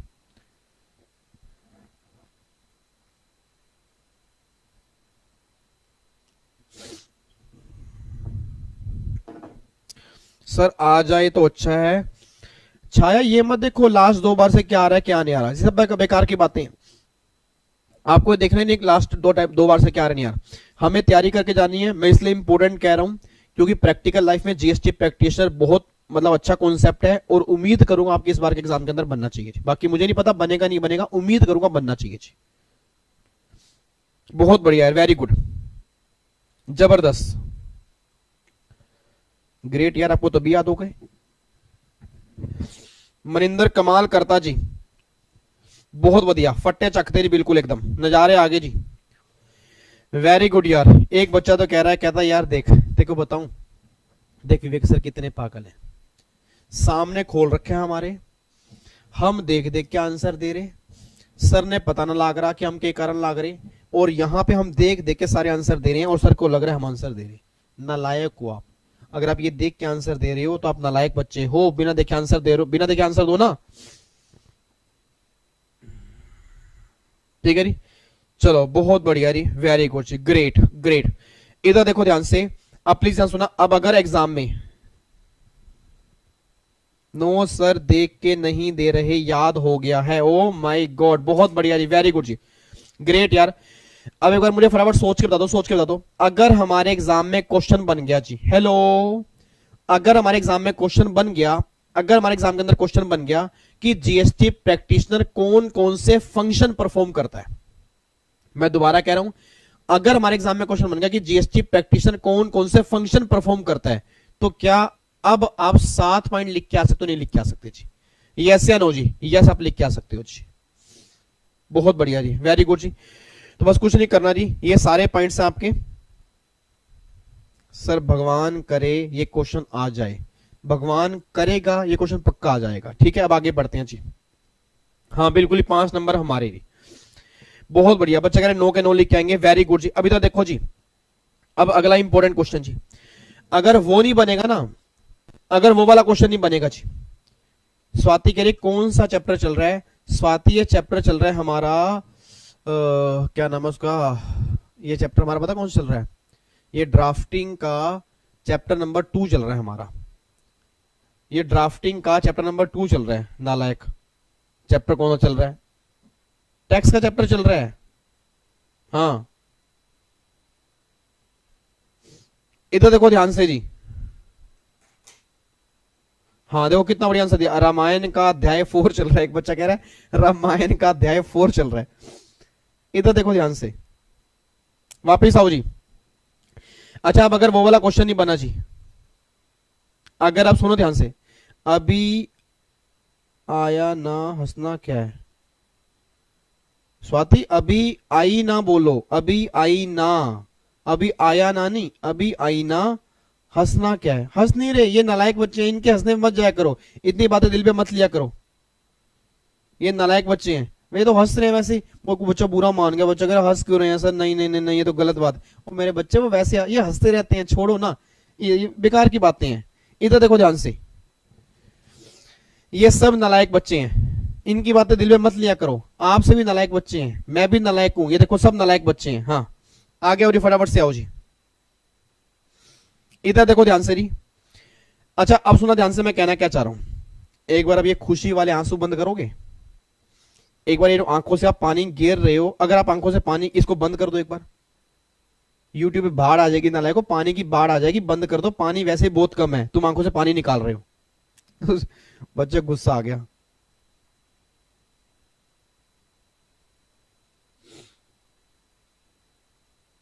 सर नालायक नहीं, हाँ हम, अच्छा हम नालायक नहीं है, स्वाति बुरा मान के, नहीं नहीं नहीं, आप नालायक नहीं हो, बाकी सब बच्चे नालायक हैं, ठीक है, ओके, सॉरी सॉरी सॉरी। इधर देखो ध्यान से भाई, स्वाति नालायक नहीं है जी, मैं नालायक हूं, बाकी पूरे बच्चे सब नालायक है, स्वाति नहीं है। स्वाति बच्चा बुरा मान गया, उसको समझ नहीं आया, हम मजाक करते हैं ना, कई बार बच्चे को लगता है कि नहीं बच्चा सीरियस ले रहता है, तो स्वाति वैसे तो हम मजाक ही कर रहे थे, बट अगर आपको बुरा लगा हो तो मैं सबकी तरफ से मैं सॉरी मांगता हूं, ठीक है। चलो इधर देखो ध्यान से जी, आओ जी फटाफट से आओ जी, अब फटाफट से आओ जी, प्लीज बातचीत नहीं जी। इधर देखो ध्यान से, अब प्लीज बातचीत नहीं। अब देखो, अगर वो वाला क्वेश्चन नहीं बना, कौन सा क्वेश्चन नहीं बना जी? अगर फंक्शन वाला क्वेश्चन नहीं बना सर, अगर फंक्शन वाला क्वेश्चन नहीं बना तो अगला क्वेश्चन कौन सा बनेगा वो देखो जी। अगला क्वेश्चन कौन सा बनेगा, इधर देखो ध्यान से, अगला क्वेश्चन कौन सा बनेगा जी? अगला क्वेश्चन ये बनेगा जी, eligibility condition for GST practitioner. 100% question बन सकता है जी। क्वेश्चन ये बनेगा कि ऐसे कौन कौन से पर्सन एलिजिबल हैं, ऐसे कौन कौन से पर्सन एलिजिबल हैं जीएसटी प्रैक्टिशनर के लिए, क्वेश्चन ये बनेगा जी।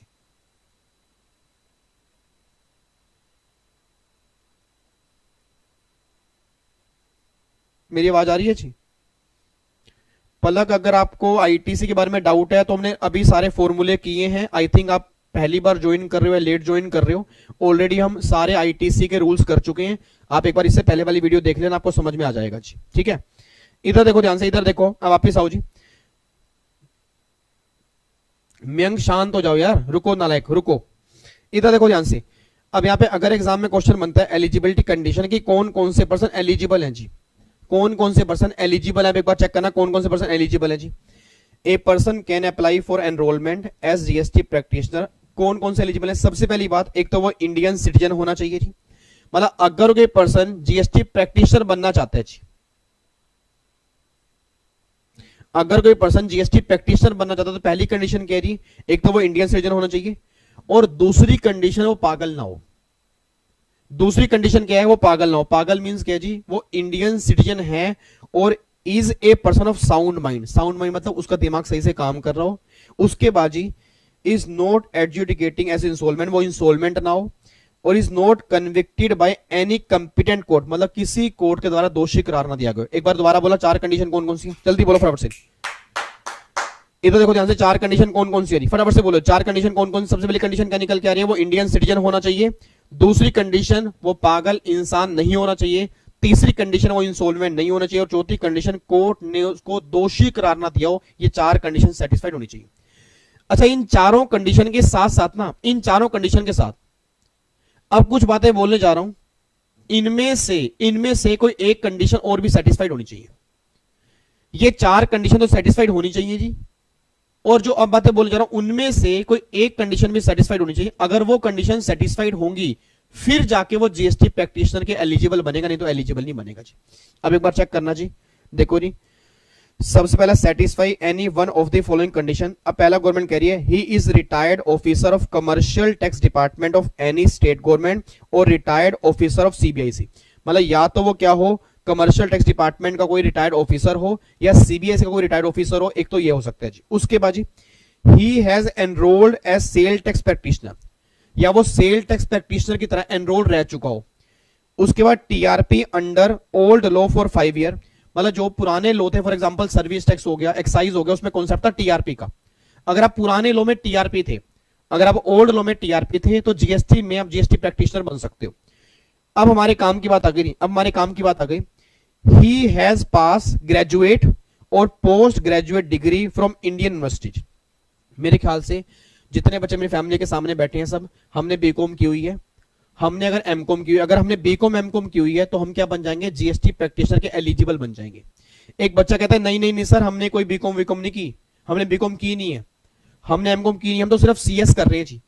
उस केस में गवर्नमेंट कहती है degree examination of any foreign university which is recognized by Indian university और final exam of CA CS CMA. It means अगर आपके फाइनल एग्जाम पास हो चुके हैं, मैं दोबारा बोल रहा हूं, अगर आपके फाइनल एग्जाम पास हो चुके हैं सीए सीएससीएमए के, तो भी आप जीएसटी प्रैक्टिशनर के एलिजिबल हो जाओगे। बस ये बात ध्यान दो जी,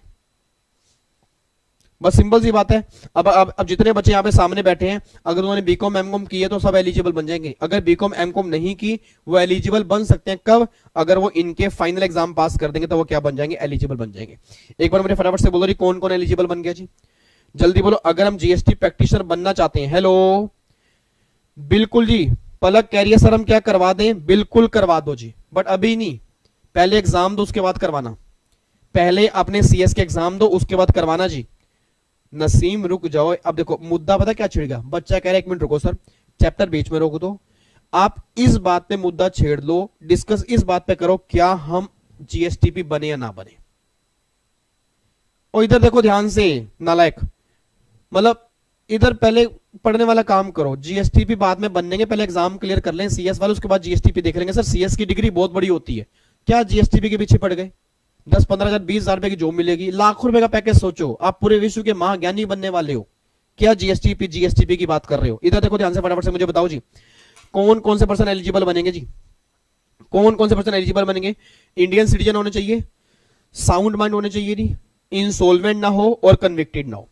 फिर या तो वो सेल टैक्स प्रैक्टिशनर हो, या वो कमर्शियल टैक्स का कोई ऑफिसर हो रिटायर्ड, या वो सीबीआईसी का रिटायर्ड ऑफिसर होने चाहिए, या वो ओल्ड लॉ में टीआरपी होना चाहिए, या फिर क्या हो जी बीकॉम वाला हो, एमकॉम वाला हो इंडियन यूनिवर्सिटी से जी, या फिर सीएस सीएससीएमए के फाइनल एग्जाम अगर क्लियर होने चाहिए तो उस केस में आप क्या बन जाओगे, जीएसटी प्रैक्टिशनर के एलिजिबल बन जाओगे। ठीक है, अच्छा अब इसका एनरोलमेंट कैसे करवाना पड़ेगा, इधर सुनो ध्यान से। अब अगर आप एनरोलमेंट करवाना चाहते हो कि आप जीएसटी प्रैक्टिशनर बनना चाहते हो तो आप कैसे बनोगे, देखो जी, apply over the common portal for enrollment GST PCT 01। आप जीएसटी पोर्टल पे जाओगे, जीएसटी पीसीटी 01 एक फॉर्म नंबर होगा, उस फॉर्म का फिल कर दोगे।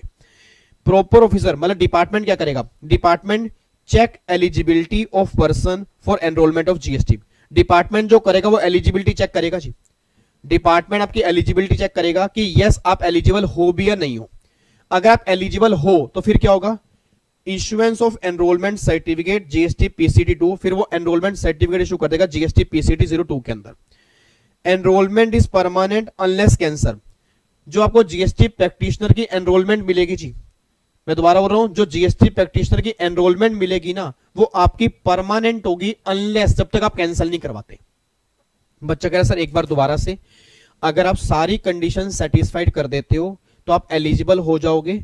आप क्या करोगे, आप वेबसाइट के ऊपर जाओगे, पोर्टल पे जाओगे, जीएसटी पीसीटी 01 फाइल करोगे, डिपार्टमेंट उसको चेक करेगा, फिर डिपार्टमेंट रिवर्ट बैक करेगा, आपको एनरोलमेंट सर्टिफिकेट इशू कर देगा पीसीटी 2 के अंदर, और ये परमानेंट होगा जब तक आप कैंसिल नहीं कराओगे या डिपार्टमेंट कैंसिल नहीं करेगा तब तक आप जीएसटी प्रैक्टिशनर बने रहोगे। बस ये बात ध्यान दो जी, ये बात क्लियर हो गई है। उसके बाद जी अगला पॉइंट फिर निकल के आ रही है, अगर आपको कैंसिल करवानी है जी, अगर आपको कैंसिल करवानी है उस केस में क्या होगा, देखो जी यहाँ पे कैंसिलेशन ऑफ एनरोलमेंट जी, अगर कैंसिल करवानी है उस केस में क्या होगा जी, GST officer entitle to remove GST practitioner if he found guilty of misconduct. It means अगर डिपार्टमेंट को लगता है कि आपने कोई मिसकंडक्ट किया है जी, अगर डिपार्टमेंट को लगता है कि आपको ने कोई मिसकंडक्ट किया है उस केस में वो कैंसिल कर देगा। मैं कह रहा सर क्या सस्पेंड हो सकता है, आंसर इज नो सर। यहां पे डायरेक्ट कैंसिलेशन की बातें हो रही हैं। जो आपने चैप्टर किया था रजिस्ट्रेशन वाला जी, जो चैप्टर आपका रजिस्ट्रेशन वाला था उसमें सस्पेंशन की बात होती है, बट जीएसटी प्रैक्टिशनर में डायरेक्टली कैंसिलेशन की बात होगी, बस ये बात ध्यान देना जी। ठीक है, तो देखो जी यहाँ पे जी, अगर जीएसटी ऑफिसर को लगता है कि आप गिल्टी हो जी, आपने कोई मिसकंडक्ट किया उस केस में वो क्या कर देंगे, कैंसिल कर देंगे। अब मैनर क्या होगा, पहले वो शोकॉज नोटिस देंगे जी, शोकॉज नोटिस देंगे, एक लव लेटर आएगा जी, बताओ हम तुम्हारा जीएसटी प्रैक्टिशनर कैंसिल क्यों ना करें। फॉर्म नंबर क्या होगा, जीएसटी पीसीटी 03। आप उसका रिप्लाई करोगे और फिर वो ऑर्डर पास कर देंगे, रिमूवल ऑर्डर जीएसटी पीसीटी 04 के अंदर। If GST practitioner aggrieve then appeal to commissioner 30 days. मतलब अगर आपको लगता है कि हमें मतलब डिपार्टमेंट ने गलत की है, हाई डिपार्टमेंट ने गलत किया, हाई डिपार्टमेंट ने गलत किया, उस केस में 30 दिन के अंदर अंदर तुम अपील फाइल कर सकते हो। बस ये बात ध्यान देना चाहिए। ठीक है, उसके बाद अगर आप खुद कैंसिल करवाना चाहते हो जी, सॉरी खुद सरेंडर करना चाहते हो, तो surrender application over common portal GST PCT 06। अगर आप खुद सरेंडर करना मतलब खुद छोड़ना चाहता हूं तो आप पोर्टल पे जाओ, जीएसटी पीसीटी 06 फॉर्म फाइल कर दो कि भैया मैं खुद छोड़ना चाहता हूं। इंक्वायरी होगी, कमिश्नर इंक्वायरी करेगा और इंक्वायरी करने के बाद एनरोलमेंट कैंसिल कर देगा जीएसटी पीसीटी 07 के अंदर। बस ये पर ध्यान दो जी, ये सारे फॉर्म नंबर याद करने हैं। इस चैप्टर के 2 क्वेश्चन लिख लो जी, इस चैप्टर के 2 क्वेश्चन लिख लो। एक क्वेश्चन तो जीएसटी प्रैक्टिशनर कौन कौन से फंक्शन परफॉर्म करता है, मोस्ट इंपोर्टेंट, और दूसरा क्वेश्चन लिख लो कि जीएसटी प्रैक्टिशनर के कौन कौन एलिजिबल होता है जी। बस ये 2 क्वेश्चन है जी मोस्ट इंपोर्टेंट, और मुझे पूरी उम्मीद है 5 नंबर में इनमें से कोई एक आधा क्वेश्चन बन जाएगा जी। मेरी 6 सेंस कह रही है जी, इसमें से इस बार कंफर्म एक क्वेश्चन बनेगा, या तो वो बनेगा एलिजिबिलिटी वाला जी और या बनेगा फंक्शन वाला। उम्मीद करूंगा ये दोनों आपको रिवाइज हो चुके होंगे जी।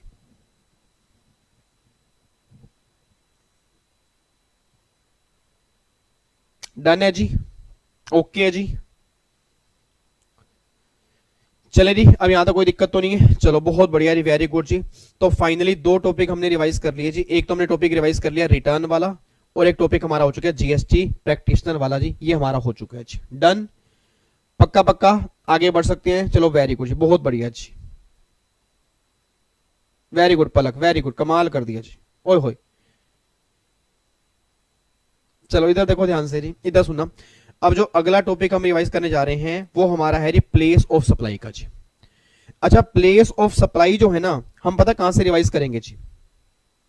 हाँ ये छाया, ये पॉइंट ऑब्वियस सी बात है, छाया ने बहुत बढ़िया क्वेश्चन पूछा है।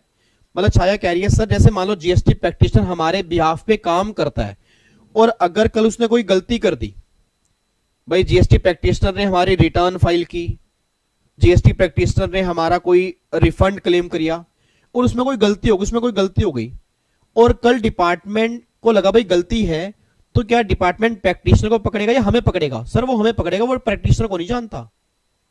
भाई सिंपल बात है, डिपार्टमेंट कह रही है भाई साहब अगर तुम्हारे बिहाफ पर किसी ने कोई काम किया है और वो काम गलत किया है उसमें हम तुम खोपचे में जाओगे, प्रैक्टिशनर नहीं जाएगा।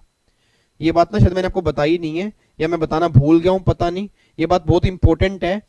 ये आपके एग्जाम के अंदर वो 1 नंबर में क्वेश्चन बन सकता है। 1 नंबर के अंदर क्वेश्चन क्या बन सकता है, देखो जी, the responsibility for the correctness of any particular furnish in the return other detail filed by the GSTP shall continue to the rest with the registered person on whose behalf such return or furnish। मतलब वो responsibility उस taxable person की रहेगी, GST practitioner की नहीं रहेगी। बस ये बात ध्यान देना चाहिए।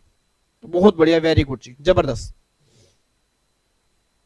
ठीक है, अच्छा प्लेस ऑफ सप्लाई की जो हम रिवीजन करेंगे ना जी, अब जो हम प्लेस ऑफ सप्लाई की रिवीजन करेंगे वो हम रिवीजन करेंगे जी यहां से। हाँ बिल्कुल जी, बिल्कुल प्रिंसिपल एजेंट जैसे मान लो। अब इसकी जो हम रिवीजन करेंगे ना हम यहां से करेंगे और ये नोट्स मैंने टेलीग्राम पे डाले हुए हैं जी। रेगुलर बैच वाले बच्चे होंगे उनको तो मैंने ग्रुप में ही दिए होंगे और जो बाकी मेरे परिवार के बच्चे हैं वो टेलीग्राम से इस नोट्स को डाउनलोड कर सकते हैं। कौन से नोट्स जी, आपको मैं दिखा रहा हूं, ये वाले जी। नहीं हम यहां से रिवीजन करेंगे जी। जो मैंने आपको समरी दी थी जी, आपको जो मैंने समरी दी थी ना ये वाली, ये लो जी, प्लेस ऑफ सप्लाई की बहुत बढ़िया समरी मैंने बनाई हुई है जी, बहुत जबरदस्त समरी मैंने बनाई हुई है। इस समरी से हम रिवीजन करेंगे जी। नहीं ध्रुव नहीं, जीएसटी प्रैक्टिशनर को रजिस्ट्रेशन करवाना कंपलसरी नहीं होता। सेक्शन 24 में कवर नहीं है। कंपलसरी तब होता है अगर वो सेक्शन 24 में कवर होता। उनको तो नॉर्मली एनरोलमेंट करवानी है जी, उनको नॉर्मली एनरोलमेंट करवानी है। सर इंस्पेक्शन असेसमेंट वाले याद नहीं हो रहे। इंस्पेक्शन क्या याद नहीं हो रहे? फॉर्म नंबर याद नहीं हो रहे? क्या याद नहीं हो रहे जी? गरिमा क्या कह रहे हो? इंस्पेक्शन असेसमेंट में क्या दिक्कत आ रही है? अच्छा पहले बताओ, ये नोट्स आपके पास है जी? ये नोट्स आपके पास हैं?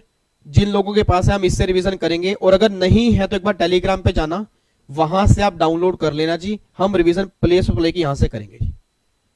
और एग्जाम में कंफर्म क्वेश्चन बनेगा 2 या 3 नंबर का जी। इस बार भी क्वेश्चन बने 2-3 नंबर का, पिछली बार बना। It means her bar GST में ना 2 या 3 नंबर के अंदर क्वेश्चन बनता है। क्वेश्चन बिल्कुल आसान बनता है सर, और आप खुद देखते हो प्लेस ऑफ सप्लाई में कोई खास बात है ही नहीं, बिल्कुल सिंपल है सर, बिल्कुल सिंपल है भाई। 4 सेक्शन है, 10, 11, 12, 13।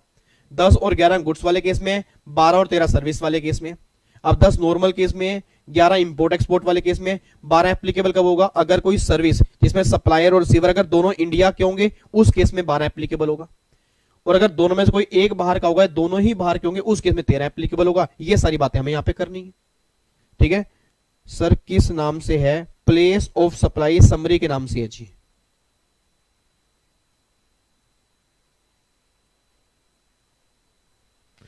सर 12 और 13 याद नहीं होता।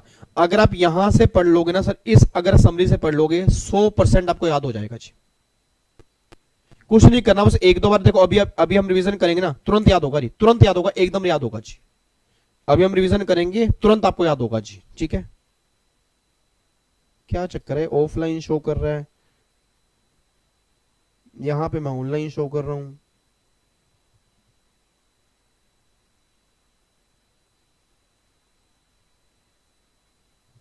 आ रहा है? बिल्कुल आता, सुनिधि क्वेश्चन आ जाता है जी, बिल्कुल सुनिधि क्वेश्चन बनता है जी। ओके है ना? हाँ चलो इधर देखो ध्यान से, और फटाफट से स्टार्ट करते हैं जी। चलो इधर देखो ध्यान से, फटाफट से एक बार स्टार्ट करते हैं सर। इधर देखो ध्यान से। अब सबसे पहले बात, प्लेस ऑफ सप्लाई में 2 केस निकल के आते हैं जी, एक तो गुड्स वाले केस में और एक सर्विस वाले केस में। अब अगर गुड्स वाले केस की बात करेंगे सेक्शन 10 में कवर होंगे, सर्विस वाले केस होंगे आपके, और गुड्स वाले केस आपके 10 में कवर होंगे या 11 में कवर होंगे जी, और सर्विस वाले केस जो होंगे वो 11 या 12 में कवर होंगे। मतलब गुड्स वाले केस 10 और 11 में कवर होंगे, सर्विस वाले केस जो होंगे वो 12 और 13 में कवर होंगे।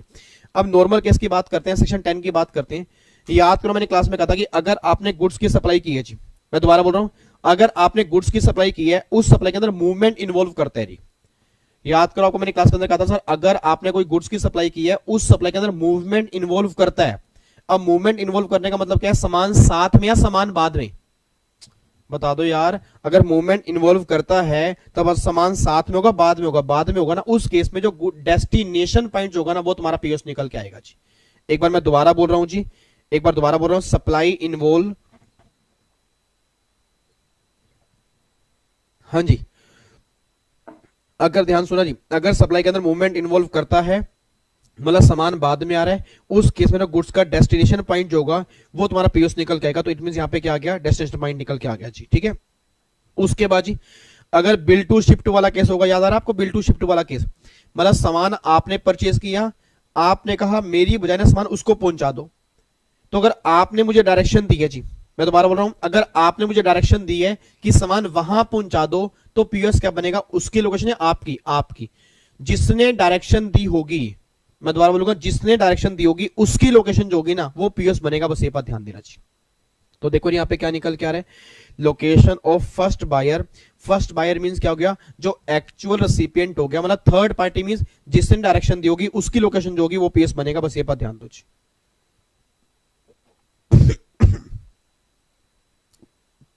उसके बाद देखो जी अगला पॉइंट क्या आ रहा है, अगर सप्लाई में, अगला पॉइंट यह कि अगर सप्लाई के अंदर मूवमेंट इन्वॉल्व नहीं करता जी, हाँ जी, अगर सप्लाई के अंदर मूवमेंट इन्वॉल्व नहीं करता, अब मुझे फटाफट से बोलना, जहां पे मूवमेंट इन्वॉल्व करता है वहां पे क्या बनेगा, डेस्टिनेशन, और जहां मूवमेंट इन्वॉल्व नहीं करता फिर डेस्टिनेशन नहीं, जो डिलीवरी पॉइंट होगा जी, मतलब जहां पे गुड्स आपने डिलीवर किया होगा, जो आपका डिलीवरी पॉइंट होगा ना वो पीओएस निकल के आएगा। देखो इस केस में क्या निकल के आ गया जी, डिलीवरी पॉइंट जी। और अगर एक बात बोले फटाफट से बोलना, अगर गुड्स असेंबल हैं, अगर गुड्स आपने असेंबल किए हैं तो फिर जहां पे आपने असेंबली की होगी जो असेंबली पॉइंट होगा वो तुम्हारा पीओएस निकल के आएगा, ठीक है। तो एक बार यहां पे देखो चेक करो जी, इस केस में गवर्नमेंट कहना चाह रही है जहां पे अगर आपने गुड्स असेंबल किए होंगे तो असेंबली पॉइंट क्या बनेगा, पीओएस बनेगा। और ऑन बोर्ड ऑफ कन्वेंस, हाँ जी, खाने पीने का तो सामान मिलता है, मुझे फटाफट से बोलना, जो ट्रेन में बसों में खाने पीने का सामान मिलता है जी, उस केस में जहां पे वो सामान चढ़ा होगा जी, जहां पे वो सामान चढ़ा होगा वो लोकेशन जो होगी वो पीओएस निकल के आएगा। एक बार मुझे फटाफट से बोलो, गुड्स वाले केस में 5 केस निकल के आ रहे हैं जी, जल्दी बोलो, गुड्स वाले केस में 5 केस निकल के आ रहे हैं। पहला केस क्या निकल के आ रहा है, अगर सप्लाई के अंदर मूवमेंट इन्वॉल्व करेगा तो पीओएस क्या निकल के आएगा, डेस्टिनेशन पॉइंट जी। अगर बिल टू शिफ्ट वाला केस होगा, जिसने डायरेक्शन दी होगी उसकी लोकेशन जो होगी वो पीओएस निकल के आएगा। तीसरा केस, अगर सप्लाई में मूवमेंट इन्वॉल्व नहीं करता तो डिलीवरी पॉइंट जो होगा वो पीओएस निकल के आएगा जी। अगर जहां पे असेंबली कर रहे होंगे, असेंबली पॉइंट जो होगा वो पीओएस निकल के आएगा। और अगर टेकन ऑन बोर्ड होगा, मतलब खाने पीने का बीच में सामान होगा, फिर जहां पे वो गुड्स चढ़े होंगे, मैं दोबारा बोल रहा हूं, जहां पे वो गुड्स चढ़े होंगे उसकी लोकेशन जो होगी ना वो पीओएस निकल के आएगा। बस गवर्नमेंट ये बात कहना चाह रही है। तो नॉर्मल केस में 5 केस हमें याद करने हैं। पहला डेस्टिनेशन पॉइंट हो गया, दूसरा बिल टू शिफ्ट वाले केस में जिसने डायरेक्शन दी होगी उसका पॉइंट हो गया, तीसरे में अगर सप्लाई के अंदर मूवमेंट इन्वॉल्व नहीं होता उस केस में डिलीवरी पॉइंट हो गया, चौथे केस में असेंबली वाले केस में जहां असेंबल मतलब जहां गुड्स असेंबल होगा वो लोकेशन जो होगी वो पीओएस बनेगा। और पांचवें केस में अगर बोर्ड ऑन कन्वेंस वाला केस होगा, जहां टेकन ऑन बोर्ड होगा, उस केस में वो पीओएस निकल के आएगा जी, ठीक है जी। ये सारे पॉइंट आपके निकल के आ रहे हैं, बहुत बढ़िया, जबरदस्त जी, वेरी गुड। अच्छा, अब जो अगला पॉइंट निकल के आ रहा है वो ये है, इंपोर्ट और एक्सपोर्ट वाले केस में क्या होगा। ये तो बिल्कुल सिंपल है सर, ये तो बिल्कुल सिंपल है। शेड्यूल 1 डिपार्चर वाला कौन सा है, वो मयंक सेक्शन 12 के अंदर है। नालायक मयंक ने सारा कुछ कंफ्यूज कर रखा है, मेरे को तो लग रहा है। मयंक ना इस टाइम चटनी बना के बैठा है, चटनी, धनिया भी मिक्स है, पुदीना मिक्स है, आंवला मिक्स है, हरी मिर्च मिक्स है, उसके बाद फिर इसने अमचूर मिक्स कर रखा है, सब कुछ मिक्स कर रखा है। और अब अगर सारा कुछ मिक्स हो गया तो फिर मयंक एक एक करके निकाल रहा है, कह रहा है ये कहां पड़ा था, कुछ ऐसा भी तो था। नालायक,